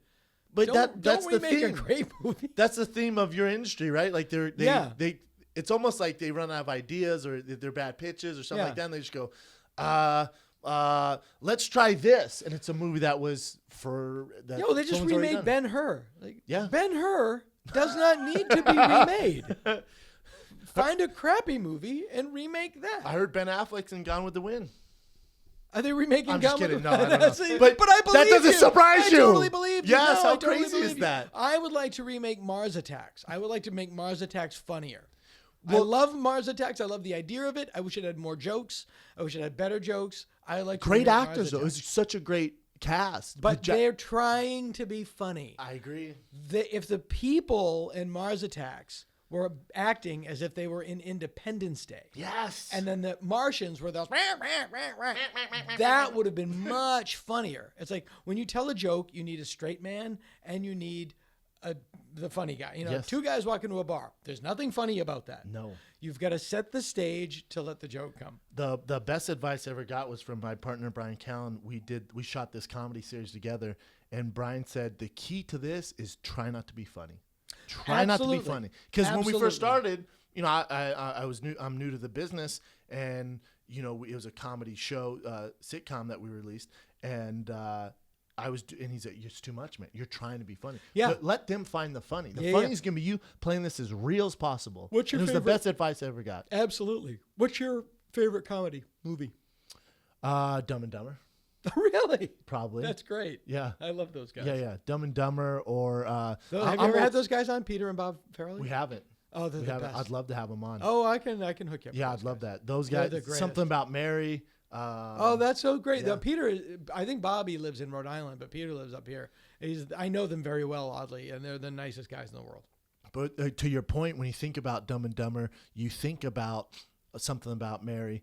They're playing as real as possible. Think about the scene when you you gotta walk, buy it. You gotta buy it. You got to buy in, because Yeah, you gotta buy when I first saw something about Mary with my dad, and I was like 10, whatever, and even my dad was laughing, but Yeah. it was so awkward, because remember when he's jacking off, and then he's like, "Where the Yeah, that's a pretty pivotal part of that movie. Yeah, that's the movie you walk away from." Yeah. And then she's like, "Is that hair gel?" But he's playing that so real, and Totally. you can feel like, oh my Yeah. God, that could actually happen. That's what makes that so I great. remember seeing Monty Python's Life of Brian, and we were 14 and too young to go because it was rated R, but my friend's mom took us in. And we were sitting there, and then a woman walks in just completely naked, full frontal nudity, which none of us had ever seen before. And we're just like, right next to my friend's mom. Oh, my. So awkward. Yeah, I remember crazy. We used to we'd watch movies all the time with my dad every Friday night, and he'd take us to the movie store, he'd pick out a movie. And if there was a part like that, I remember in RoboCop where he gets shot 1 jagillion times. How he survived, I have no idea. Right. Obviously, he turned him into a robot. But I remember my dad would always make that's us, how he survived. He Yeah, turned him into a obviously, robot. he's a robot cop now. like you would do now. RoboCop, obviously, that's how it came about. But my dad would go, "Close your eyes." And Right. we're like, all right. And then just, it's Yeah, like, sure. all right, Dad, that's it. We saw everything. Yeah, I want to show my daughter American Werewolf, but there's that shower sex scene that Correct, I sir. That's the one part. You don't think she's seen it, though? Was she 14? She's not gonna watch it with me. That's a good point. Yeah. You can just leave the DVD or VHS Yeah. in her room, though. I'm like, you need to see this just for your own good. Out of the room. How hard is it you said a 14-year-old, how old's the other one? 14, 12, and 7. All girls? All girls. Good for you, sir. Yeah. 14 and me. 12-year-old, the 7-year-old, you still got time. The 12-year-old, the 14-year-old, Yeah, they're doing how addicted are they to their phones? It's. I'm amazed that it's their. You have to take them away. It's an extension of their hand. Yeah, and at 8 o'clock they go away.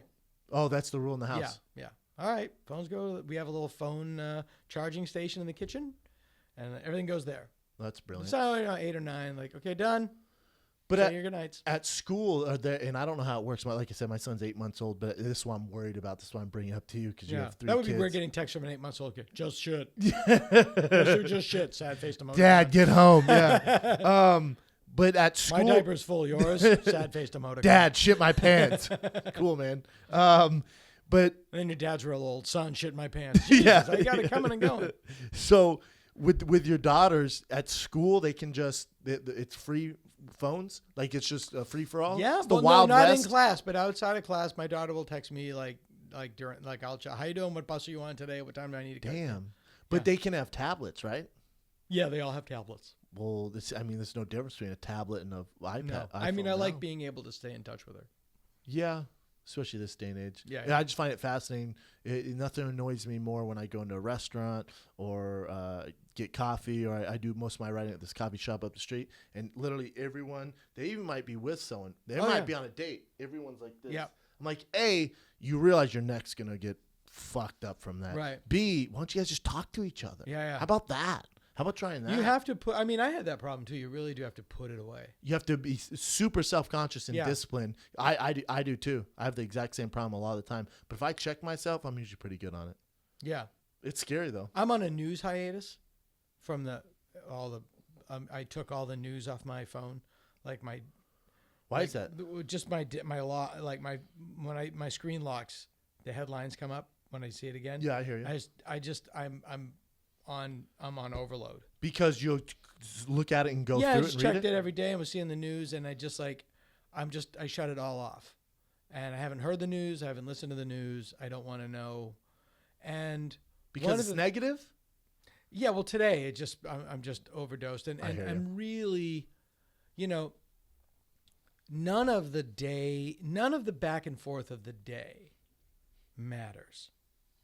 All of those projections and all of those polls, Waste of time. and models, All bullshit. all a waste of time. Waste of time. All a waste of time. And The you spend the experts- entire day. Yeah, and I have one of my very good friends is one of the experts. He's a regular on Meet the Press. And he Couldn't call tweeted it. today. She's like, all my life I've relied on data, and last night data went out the window. I don't know what I'm doing anymore. I just don't know. This will be my last day on the job. Yeah. Well, yeah, no, basically it's like I don't know anymore. But what I look back on is like a year and a half of anxiety every day and anger every day, and it doesn't mean anything. It's just really, you only need, the news used to be on at night for half an hour, because that's pretty much what happens in a day. Well, You get the meat and potatoes of it, but now everyone, But now Trump the can news say is- one thing. Well, and the they're news gonna- is now 24 hours long, so they have to Correct. create all of this baloney. Well, it's always breaking news. Like Yeah, on but it's CNN, always I'm like, that's not breaking news. Yeah, and what they do is just to fill out the time. They're Correct. like, 17 kids were killed on a roller coaster, and now the pro-dead kids on a roller coaster Yeah. opinion. I don't need to hear that. That's just, I really don't need to. But they're just trying to come up with programming that. So I'm trying to just I'm probably for a while I'm just gonna not interested. Just get out of it. Yeah, I just try to get away from it because nothing. It doesn't do anything. Yeah. All of that anxiety just That's fair. Before we get into current events, we were talking a little bit before because you have your own podcast. I do. And now would be the time to plug it. Okay, thank you, sir. There's no easy transition into So that. you do your business. Hey, you have a podcast too. We got to sling some hash. Yes. It's called the Dana Gould Hour, and it's available on all your platforms. Yes, and I actually just subscribed to it on iTunes as well. And you were talking about how, and I haven't heard of this concept before. And obviously, you've been on Marin, you've been on all these podcasts, and it's hard. And I was saying Rogan's the one who got me started in this, and Brian Callen, but Joe Rogan, he does 3 hours, and what we do is completely different. But it's hard not to fall into their kind of that podcast trap where you look at the godfathers of podcasting, and it's very serious, and it's the sit down interview kind of style. Yours is completely different, which I found fascinating. Yeah, well, mine had a couple of influences. One, there used to be a guy on NPR here in LA on 89 on KCRW called Joe Frank, not Joe Franklin, Joe Frank. And what Joe Frank would do is he would tell these stories. Like he would start to tell a story, and it was called Joe Frank's in the Dark, and it was on at night on KCRW, and he had a very monotone voice.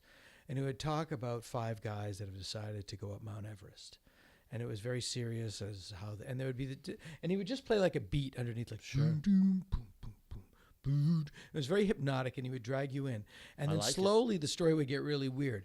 Jerry and Tuck stood off and opened up a hair salon on the 4th peak. and then the story would get crazier and then he would stop and he would do another thing, and then he would come back to that story, and then he would start the other story. And it was really so hypnotic, so addictive, and so brilliant. I thought that's what I want to do. I want to do something creative in that regard. But that's Joe Frank's only job. I have 3 jobs and children. Mm-hmm. So I thought, but can I do that with a conversation? So the way my show works is I will record an interview for an hour, and then I will cut it. I'll cut out all the chuffa and all the hems and haws, so it's very tight. and I cut it into about 10 6-minute segments. And then I will take another interview and do the same thing. And then I'll have 26-minute conversations with 2 different people. And I'll mix it up. I'll shuffle it like a deck of cards and put music in between them. So you're kind of auditing 2 different conversations. It kind of swerves back and forth like you're at a party going back and forth between 2 conversations. Are they in the same narrative? Like, are they in Nope, the same? totally No? Oh, wow. different. Usually there's a theme that runs through it, but it can be totally different. It can be pretty the same. And then I do another thing in the middle where it's just, I'll talk for 20 minutes with the music underneath it about the thing that I'm interested in that I find curious. For the Halloween episode, I told the real story of the Salem witch trials. That's People awesome. talk about it, but you don't really know what happened. Yeah. I talked about what really happened. Or I'll talk about, the crazy election of 1968, which people don't realize just how insanely off the rails that election Sure. was. Just little things that I have an interest in that I'll put out there. I love. And as far as guests, how do you decide on the guest? Is it just any walks of life? Whoever my friends I can pester. It's, as you know, having a podcast is the closest you get to being able to assign people jury duty. Like, come on down. Yeah. We usually we have a lot of personal connections that get people on the show. Then we have a booker, and if you know how it goes. I mean, you've been doing a successful podcast, but when it's your own friends, there's this vibe and beat, and you guys gel off each other. And then, as the show got bigger, we're like, all right, we need a booker. We just can't have our same 6 friends on all the time. Right. And so we started doing a booker, and then you'll be surprised, man. Like, a lot of times people come in and they might have a pitch like you have your show coming out, and it's all the talk about. I'm like, dude, the reason why people will like your shows because they have to like you and they want to be interested in what you're about. You might have this project going on, but I feel like to resonate with the fans, just be yourself. Mm-hmm. You don't have to pitch anything. We've had comics come on here, and we've not aired some of them, but we've had comics. Yeah. That was very political. Yeah. Yes, dude. We've had comics come on and they're doing their bits. Yeah. Like, dude, this isn't the place for it. No. You people aren't going to like that. Just be yourself, and No, if you they can dig tell. it, Yeah, they you might can buy a tell. ticket to your show. Yeah. You can know? tell. Yeah, you can tell. But I know you're a busy man. No, with, that's with fine. Kids and everything. I panicked because I forgot to set my watch back. That's all. Oh, no, I was you're like, good, man. Oh, okay. Yeah, you're good. No, No. I'm totally fine. No, okay, good. I didn't know. I was like, oh, shit, we better get you No. out of here. I thought it looked like it was an hour later than it was. It was No, Jesus we'll Christ. do some current events and Great. we get you out of here. That's totally fine. Awesome. I'm totally fine. I was like, shit, we better get him out of here, man. No, sorry about that. It was my bad. No, you got time. All right, so we'll start today off. So this, just so you know, Dan, so this is the part of the show, Okay. current events, where Evan picks 3 or 4 events of the day.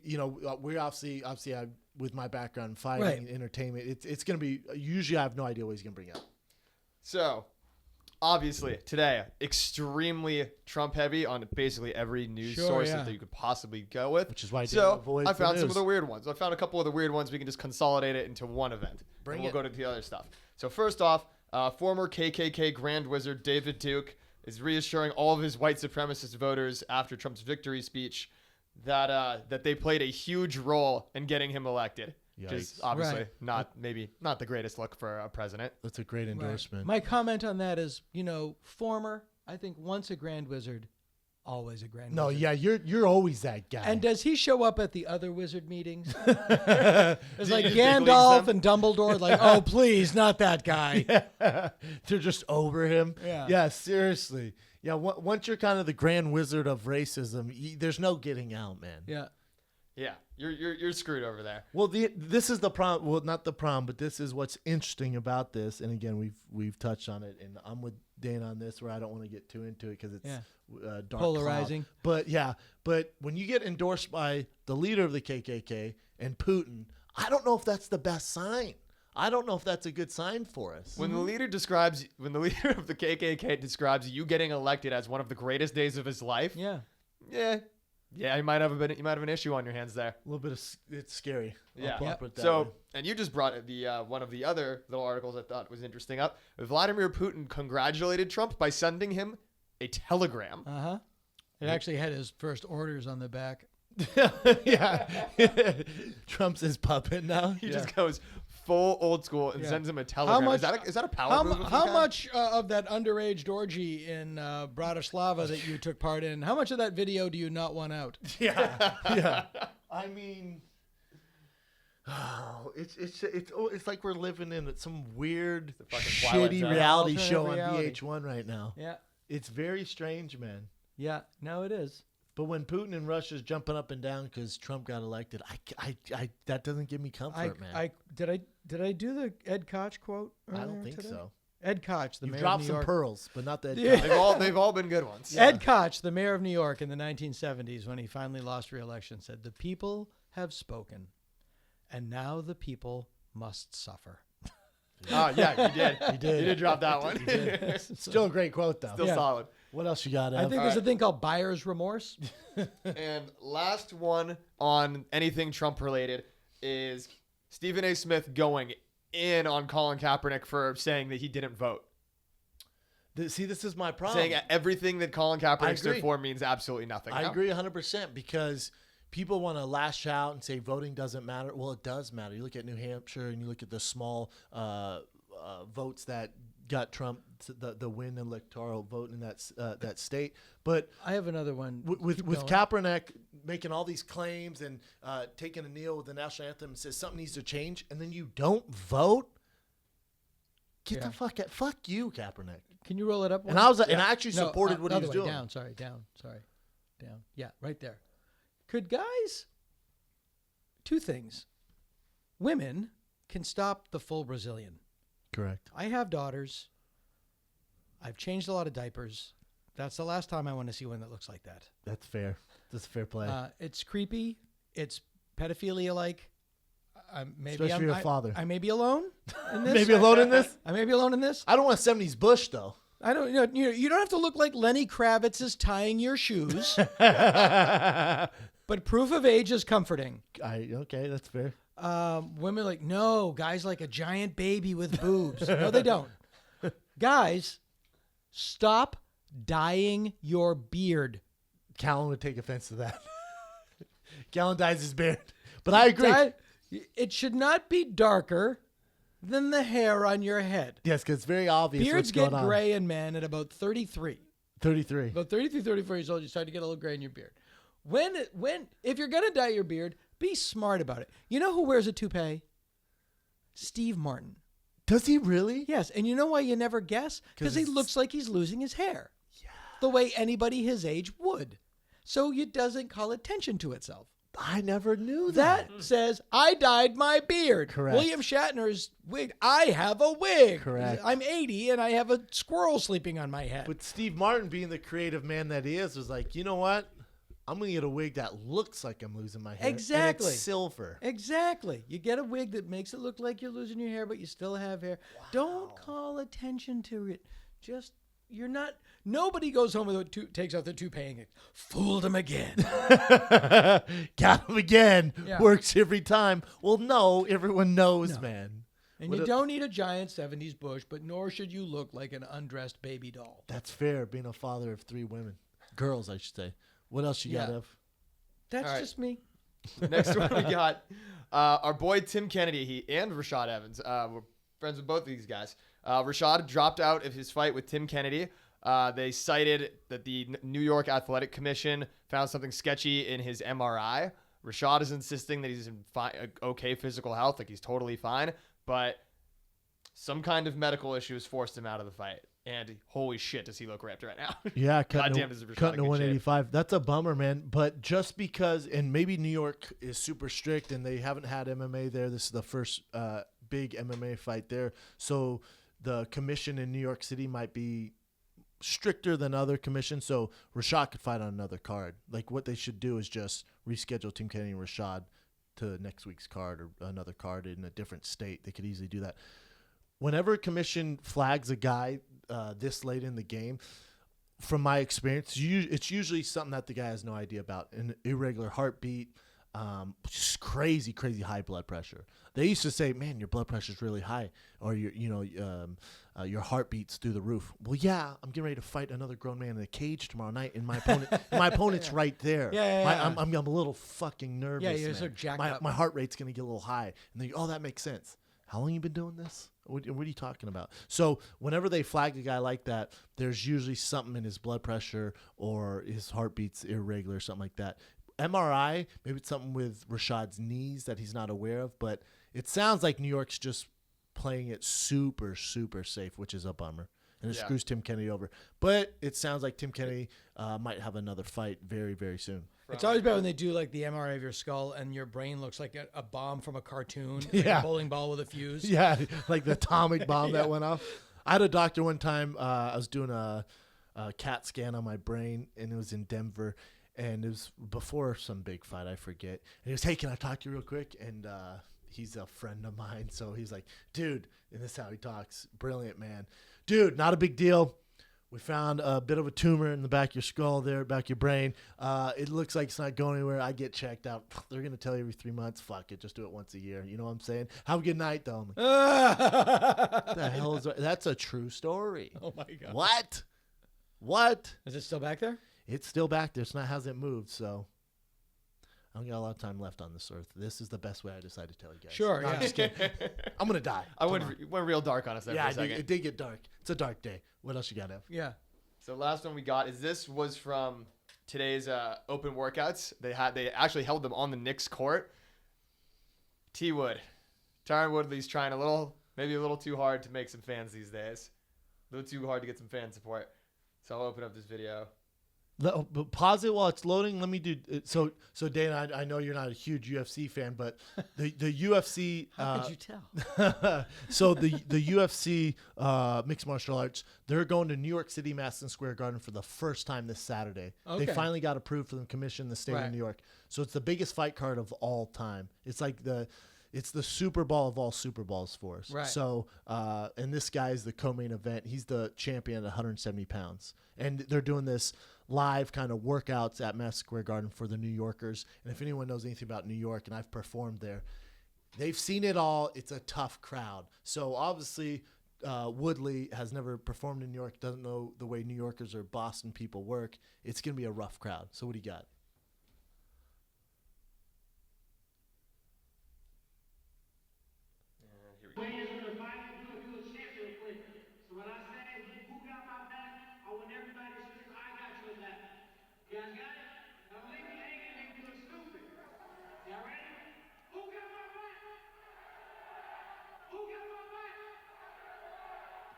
A lot more clear the second time. The whole crowd's chanting Wonder Boy. What was he thinking, man? Does starting a chant ever work out for anyone? It does if you're at a WWE event, or it does if you're The Rock. If you're Woodley, let's be honest, and I love the guy, but you're not that famous, and you do that, you sure as fuck better Swing make it sure. for the bleachers. Yeah, man, because that's what happens. People go, what? And then remember, Wonder Boy trains with Chris Weidman, who's the New York sweetheart, and he's fighting on the card as well. You just got to know the crowd. Let's be an entertainer, Woodley. You got to know the crowd. What's crazy is like how many press conferences, conference calls, whatever have we had leading up to this fight where Woodley has gotten all of the New York support, Thompson has gotten all of the New York support over T Wood. I don't know what he's And you thinking. go out and you try to start a chant when you know cameras are rolling. I appreciate the support that he's going for, but that is a tough go, especially in New York, man. I don't know what he's thinking. Swing and a miss. Yes, huge swing and miss. Super embarrassing. Okay, well, that'll do it. He just puts the mic down. Anyways, Nothing to fuck with your confidence, right? how before a about big the fight. Knicks? And then just drops the Yeah. mic. Yeah, what can you do, Woodley? Nice try, though. Yeah. Is that it, Ev? That's it, man. All right, man. Well, Dana, we can't thank you enough, man. Thanks for having me. It's really nice. And again, the podcast they can get on iTunes, Stitcher, Yeah. SoundCloud, anywhere The you get Dana podcasts. Gould Hour, and watch Stand Against Evil Wednesday night on IFC, or anytime you want on the IFC app, or streaming on iTunes. Boom! It's been a pleasure, man. You're great. Thanks very much. Great man. I really combo. appreciate you having me on. Yes, sir. Boom. Dana Gould. Interesting feller. Very interesting. I'm never mad at getting in depth about horror movies. I love that stuff. He knew his stuff, didn't he? Sure did. Especially from the way horror movies got famous in the times and what was going on in society and stuff like that. I thought that was cool. What do you say? Like it was his sports. I mean, when you go back to like your favorite sport moments, you kind of know what like the pulse of the world was at like then. Like you remember all the shit, like ancillary stuff that wasn't necessarily related to it, but like went into that time, that feeling for you. Yeah, what that that was guy pretty does in Hollywood, he's a beast, man. Super beast. You look him up. Go on Wikipedia that guy as you're listening to this right now. You're like, God, he was interesting. go ahead and check out Wikipedia. He's a monster. You want to feel bad about your resume? Google Dana Gould. That depends who you are. That's extreme, Ev. That's super extreme. He's but super fucking successful. no, he is for sure. And he's going from here to go do more work for The Simpsons. I wanted to get more into The Simpsons stuff, but He loves zombies. he loves him some zombies. He does. I wonder what his stand-up is like. He's been doing it forever, so I'm assuming it's good. He's a vet. I'll check him out. I think he said he's in San Francisco Punchline. I thought there was only a Punchline in Sacramento, but obviously there's one in San Francisco. Because whenever we go to San Francisco in Cobb's, which I think is close to Punchline. Either way, that was fun. Brian Callen passed away, guys. I got bad news. He passed away at the dear old age of 200. No, he's on the Goldbergs. How about Brian? I'm glad he's not here because I can talk about it. But they're going to shoot the pilot for a spinoff show. I blasted out. I think the Hollywood Insider tweeted it out yesterday, and I blasted out. And he's like, dude, don't tweet that out. It's just a pilot. I'm like, dude, it's a big deal for Brian to get his spinoff from a character on the Goldbergs. I've never seen the show. I know I suck as a friend. I've just never seen it. I don't watch too much shows on ABC or NBC or CBS. But, I mean, for Brian, even a pilot, get a spinoff and to have that backing of the Goldbergs and those writers, and I think it's on NBC, and NBC is a big deal. I know Brian won't talk about it, and I asked him about it, and he goes, I've had my heart broken, and it kind of sucks, and he's a little jaded by the industry. He just goes, it's tough for me to get excited about anything, man. Yeah, I'll shoot the pilot, and hopefully it goes, and they order series, but it's tough for me to get excited about anything because I've been so close so many times. What can you do? Like, well, stay positive, man. This is a positive thing, for God's sakes. And for Brian, like, they called him in today last second, so he missed the Fighting Kid, and he missed basically the Fighting Kid on Monday. It's not a big deal because I'm sure, granted, I've never, how cool is it? And I mean, maybe it's cool or maybe like, well, for sure figure something else to do. But whenever they ask me to do something, Brian tries the same thing, but sometimes you can't do it depending on schedule and the show you're shooting. Like the Goldbergs isn't going to rearrange their shooting days because of Brian Callen. Now, if Brian Callen was George Clooney or Brad Pitt, they're going to renegotiate their shooting days if he had a successful podcast. So now with the shows I've gone, I tell them, hey, Monday, Wednesday, I need this block. If they can do it, great. If not, we'll have to make some adjustments. So, but I've never missed a Fighting Kid, ever.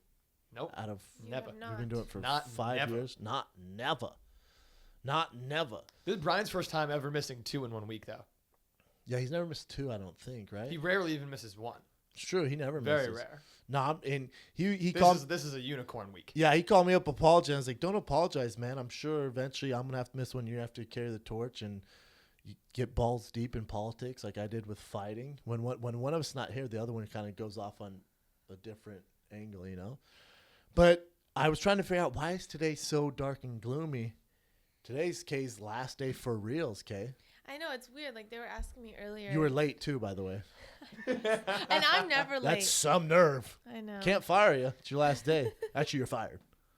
I know. You can't quit. You're fired. I don't think it'll hit me until, like, on Monday. Nah, I'd hit you driving home today. Really? He's Yeah. going to start bawling on the freeway. Because I won't text you anymore. What? We're done. Just kidding. You still have to ship out those shirts we sold out of last Yeah. night. But once that's I over, still have all lose that my stuff. number. Once that's over, lose my number. I know. I guess I won't have to be doing any of the stuff this weekend. The shipping and stuff, or the social Just media. the social media. Or do you? No, hey, no, hold on. Hey, hold on. Wait, did You're it not last- fired yet. You're rehired. She didn't say do your laundry, did she? No. She has to do my. Social media. social media. For some reason, No. my brain said laundry. I was like, why the fuck is Kate? No, it's not the washing her 50s. clothes? I wish. But Like, you had a sweet deal worked out with her this whole time, and I've been doing my own shit. she was doing my laundry. That's fucked up, man. Imagine. No, but yeah, for sure, keep up the social media Oh, until okay. Sunday. Oh, got it. Sunday, Okay. you're released from duties. Okay. Deal? Okay. Because you start your new job on Monday. Yeah, but what do you? Okay. Because we'll have to do some social media posts on Thursday, Friday, Saturday. Because the show come out. Well, I'll do that today. But then tomorrow, I'm tomorrow fine. the show. Friday. So tomorrow we fly to Atlanta for a live show at Buckhead Theater. Yeah. Then show on Friday, show on Saturday, then Sunday you got off. Sunday's your last day from everything. But this will be your last time in the studio. I know. It's sad. But we'll see each other because, I mean, I'm not hiring an intern until we find one that we like. You know, we've gone through how many, you know, we've interviewed 10 or 12 people so far. We have more today. It's been tough. It's been tough. But like I said, if we don't find the exact fit for this show, the dynamic, and someone who's motivated and can hold down the fort, we'll go without until we find it. Yeah. We'll figure it out. But am I a good interviewer? You're a good interviewer. Kay brought her shit, man. Yeah. Did you stun on them hoes? I did. She stunned it on the most. I really don't do much talking. I let Kay do it because she starts off with, "What do you think I do for them?" That's your leading question? Well, I That's just diabolical. Really, you're putting them on their toes from the second they sit down. I don't know, because I think a lot of people don't really know what They have no I do. idea. But they also don't know. And granted, this isn't a knock on anyone, but it's not like we described exactly what the gig No, is. yeah, and but they know the that's social fine. media aspect Yeah. of it. Yeah, I don't know. I just wanted to see where their head was at applying for something like this, like if they really knew what. What they were getting themselves into. Well, This isn't a couple Twitter posts and wrap it up. No. No, No. not that. This is it's a little bit more intensive than that. Yes. We'll find it. Yeah, We got an aggressive ship captain here. I'm hopeful. A couple Twitter posts ain't gonna get it done around here. No. No. But and if it doesn't, I mean, if they're not a good fit, the show will carry on obviously without it. It makes Yeah. my life more difficult. But Rogan was like, "What the fuck are you doing hiring people?" I'm like, relax, man. Because if I don't have someone do it, then that puts more workload on me. It's a Yeah. beast. He's like, that makes sense. I'm like, yes, it's a different animal, my man. I kind of need help. We'll find it though, Kay. Yeah. Somewhere out there. Dark day. Yeah. Kay's last day, and you were late. Some nerve. How about that? What was it? Traffic? Yes, everyone, even Dana was late too. I think he's late all the time. Oh, well, I have I'm never no late. idea. But yeah, it was Yeah, just. you're never late. Just your last day, you were, huh? I didn't plan this. Well, I think everyone was like stayed home late to watch the Hillary talk, and then they're like, okay, now I could go to work. And everybody just woke up a little more depressed, was going a little more Correct. slowly. strange. Should we do some fan questions? I mean, we broke down the fights like a motherfucker. So We got some non-fight related fan questions. do we? What do you got? We got some Ev? stuff for you. First question we'll do. We'll go back to you, Kay. I'm a huge fan of the show. What is your favorite part of doing the show, and what will change with Special K leaving? Is that a question for me? No. No. Oh. Well, you said it was. What question about Kay? Oh. Sound like it's a question for you, Kay. Go ahead. Read it again, Ev. What is your favorite part of the show, and what will change with Special K leaving? My favorite part of the show, Jesus. I think the best thing about this platform is the people and the fans feel like they know us, which they do because we're so open, and it was different. Like when you're fighting, Brian say the same thing. You know, if he meets someone who's a fan of his work on the Goldbergs, Entourage, Sex and the City, whatever it is, you know him as that character. It's no different for a fighter and an athlete. Is you know that athlete as that particular thing, which there's so much more to them. Like punching guys in the face, knocking guys out. You're seeing 15 or 25 minutes, if they're the best in the world, 25 minutes of their life in that arena. But outside that, it's like when people get mad when they see pictures of LeBron hanging out on the beach. Like, bro, why aren't you in the gym shooting basketball? It's like, well, he's also a human being. Just his profession is basketball. Like if you post a picture of you in the office all the time, I'm not going to get pissed if you post a picture of you at Disneyland. I don't expect you to be in the office all the goddamn time. It's no different. That's just his job. So the best thing about this is people respect us for our personalities and opinions, and they feel like they know us. So I think it's the fan interaction. That's by far the best part. That there's actually great people in this world. And it's not what you read on social media. And granted, our social media is 95% positive, but sometimes I think, you know, our minds are wired to focus on the negative. But when you come to it face to face, which we do at these live shows, which thank God we do those, and our social media is mainly positive, I think that's the best thing. Yes. That there's good in the world. I think we've addressed what will change with Special K leaving a lot, right? Well, this is, a little bit, but the thing that changes Special K, you got to realize Special K and I are close as far as I text her nonstop, and the best thing about Special K is it takes a workload off me. Like I can just send K a graphic. I can I obviously don't have to say which things to film to post on social media to show clips of the show. I can just say, hey, post this, and she can put it in her words. That is a vision that we agree on. Because if I have to post and then give her the exact text and tell her exactly what to pick up on the show and stuff like that, well, fuck, why am I paying you? Yeah. Might as well be doing it yourself. Yeah. So that's the biggest thing. And then obviously she's a beast with customer service. You know, we have same interests, fashion, stuff like that.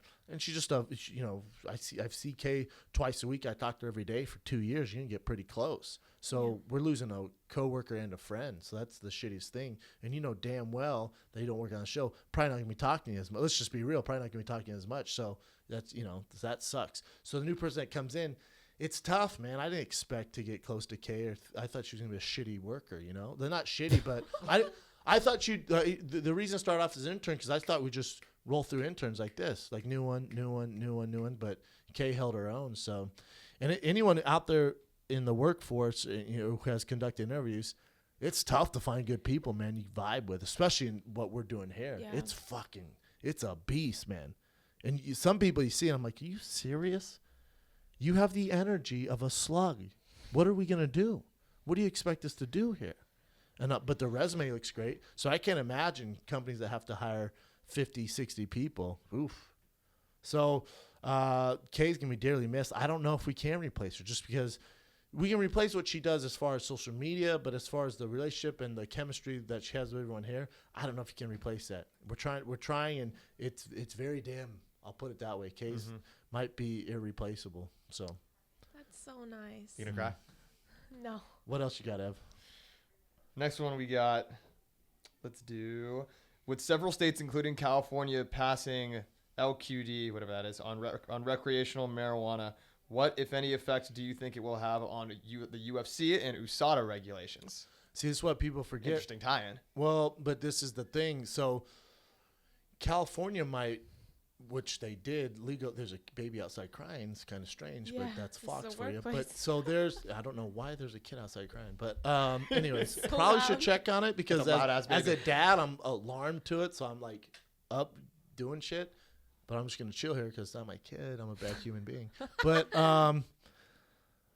so California, which they did legalize marijuana, remember the commission's their own sanctioned body. So California can say, we don't care what the state says. We're going by our commission rules. You can't smoke weed. You're still going to be suspended if you do this. Now, I bet they're way more lenient on outside of competition testing in the state of California now it's legalized. They should be open to that. But they're also old moron dinosaurs, brontosaurus, as Dana put it. So they might not adapt with the times, and guys will get suspended for 3 years for smoking weed when they're on vacation. They randomly test them, which is absolutely ridiculous. But remember, the commissions are their own sanctioned body. That's why they can suspend you for however long they want, suspend you for this, fine you for this. They have no one to answer to, so never forget that. All right, next one.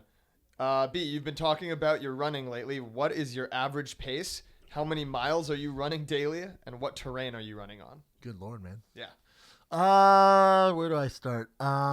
Average pace, when I'm pushing my kid, I'd say I'm around the 8-minute mark mile-wise, but I'm running between 7 and 9 miles twice a week. So you're at 14 to 18 miles a week, depending. If I have my kid with me, the pace time's a little slower. Other than that, I'm around 7:30, 7:45. So For how many miles during per run? Because I know you're not just running. You're probably running, what, like 4 or 5 miles at a time? Like I just said, between So you're doing like 14 miles a week, though, yeah, between 6 to 9 miles. per run? Yeah. So it's hauling, man. Especially Damn, man. 35 pounds right Keeping now. that pace the whole time? You're down to 235? 235. Dang, man. That's 235. Looking lean. It's rare I weigh myself. I don't. I just, especially now I'm not fighting. I don't give a shit. I just weigh myself. I was curious, but I don't have a scale. There's one at the gym. I avoid it. I think it's bad, people that do it. And this is my advice. Again, I'm not fucking Tony Robbins or Mike Dolce here. Not that they do know. But the thing is when you weigh yourself all the time, I think it stunts your motivation for losing weight or gaining weight. Just see how you feel and keep doing what you're doing. Then maybe track it every 3 weeks, 4 weeks. But I think to do it every day is a bad idea. And it does the opposite of motivating you and sticking to your diet. Because to lose weight, it takes time. And if you're constantly checking all the time, it's a bad idea. Yeah, maybe like once a week, if anything. Not even that. Again, I never did it, I think you do once every 4 months. Or I'm sorry, once every 4 weeks. Because to make a change, it takes a lot of time, man. If you're looking for fast, nothing hard happens easy. Does that make sense? Nothing hard happens fast. So if you're checking all the time, it's not going to keep you motivated. It's like, God damn, I've been dieting all this. I get that. Give your body time to adapt to it, to the workouts, to your diet, and then change happens gradually. Nothing happens fast. But you're expecting results, and we're very numerical and black and white as human beings. So if you look on the scale and you see no change, maybe that changes you put added muscle on. Maybe that changes that day you lost a shitload of water weight, so you lost 5 pounds after you run. Then you wake up the next morning, but you ate some salt or something, so you're 7 pounds heavier. And you're like, what the fuck this isn't working. Can't do that. Once every 4 weeks is what I'd weigh myself. And the train I run on, it's a trail. I run from Marina Del Rey to Santa Monica. And then if I want longer, I go Marina Del Rey down to Santa Monica Pier and then back down around Venice and Abbot Kinney and all that stuff. It's a beast of a run, my man. Next question. So this guy's 25. This is a relationship question. I feel like we haven't had one of those in a minute. So this guy's 25. Mm-hmm. One woman that really likes me and is probably the best girlfriend material ever, but I don't like her and I'm bored when I'm with her. Okay, that's over. Yeah, that's pretty simple. Seems very cut and dry, right? What's the other question, though, part of this? Now, I have another woman who is wild and crazy. I have a ball when I'm with her and there's no problems, but she has kids, plural. What do I do here? I think it's pretty goddamn obvious. Hey, man, I think you answered it yourself when you made this question. So, all right, she might be wifey material. Listen, wifey material means she's your best friend. You don't get annoyed or bored with her. That would mean she's not wifey material, sir. So by you saying, I can't stand her, I get annoyed with her, she's boring, well, that's not wifey material. Get rid of her. That's not going to work. Because if you're going to be with her, you're signing up for that for 24/7 for life. You guys are obviously going to move in together, have kids. That's not going to work. Move on. And the other girl what did he say? He's attracted, but she has kids? He said she's awesome. He has fun with her, but she's wild and has kids. There's no problems, but she has kids. That's it? Yeah, who gives a fuck? He's 25. He's 25? This is the thing, my man. Listen to me carefully here. If you're messing with a woman with kids, she doesn't have time for your bullshit. So don't be a scumbag and just hang out with her for a while and then meet the kids and then, just treat her like any other chicken head you met in the bar. Like, if she has kids, you're talking about a different game. She's not someone you just hook up with, see the kids, and then treat like a piece of shit, because you're going to affect those kids' lives and her life. So, and also don't waste her time, because she's obviously not looking for the one-night stand hookup. Maybe she is just for a short while, but in general, she's probably looking for something more long-term and someone to be a father figure. And at 25, I don't know if you're ready for that. I don't know this guy. Same time, too. It's a different game if she has kids. Don't be a scumbag. And why do you have to pick either one? Why don't you just stop with both of them, and there's like a zillion other people in the world? Correct. Just like move on. Especially the first one that you said was boring and dull, I think. Yeah. Let's definitely not call her wifey material. Yeah. Because I know wifey material, and she's not boring and dull. That ain't it. What else you got, Ev? We already talked about the people saying moving to Canada, so we'll skip that question. Those people are full of shit.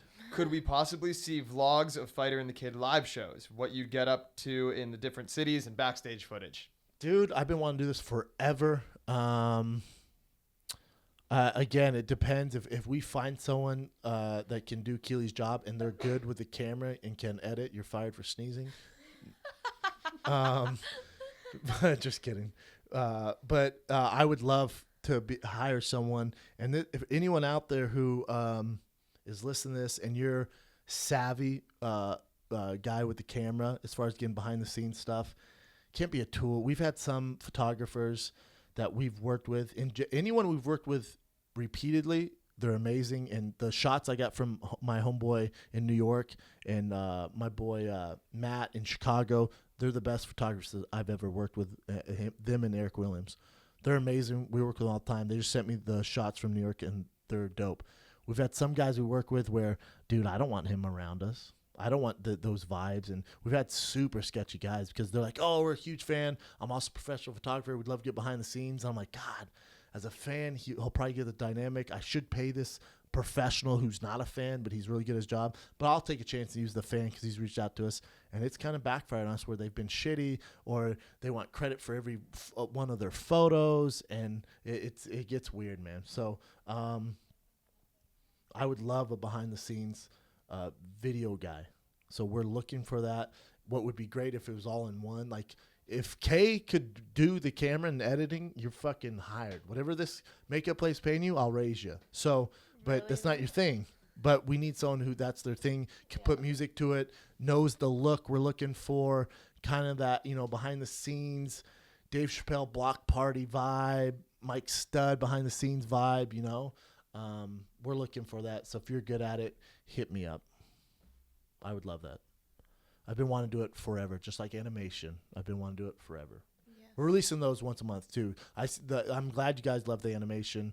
I thought it'd be a hit. So Yeah, great response. Yes. people love them. They come out. It takes a while to do animation. And let me give my boy who's doing these a shout out because he's amazing. And we've been going through some shit. Paul Triner out of Canada. Polytune at Polytune on Twitter at Polytune. Shout out to at Polytune. He's amazing. And once a month we will release those animations from the best stories. And you guys have sent us 1 million to give us ideas, so we're working on those. Shout out to Polytune at Polytune. What else you got, Ev? Last one. That's it. That was the Boom, last boom, one. boom. That was so loud. That was loud, right? Probably gonna wake up that crying baby outside. I'm just happy. Well, me and Kay, Special K, are off to interview a jagillion more interns, and I'm trying to think what else, man. Brian and I, we leave tomorrow morning. Jesus, I'm dehydrated. We leave tomorrow morning for Atlanta. We're at the Buckhead Theater. It's the biggest venue we've ever played at. Ticket sales are going well, but let's sell this bitch out and set records. So we've been setting records everywhere we go. So I don't see why we can't do it in Atlanta. The Walking Dead is there. And if you like The Walking Dead, you love Firing the Kid. That makes no sense. You get where I'm coming from. Buckhead Theater, tvack.com. And then just trying to relate to my peeps in Atlanta.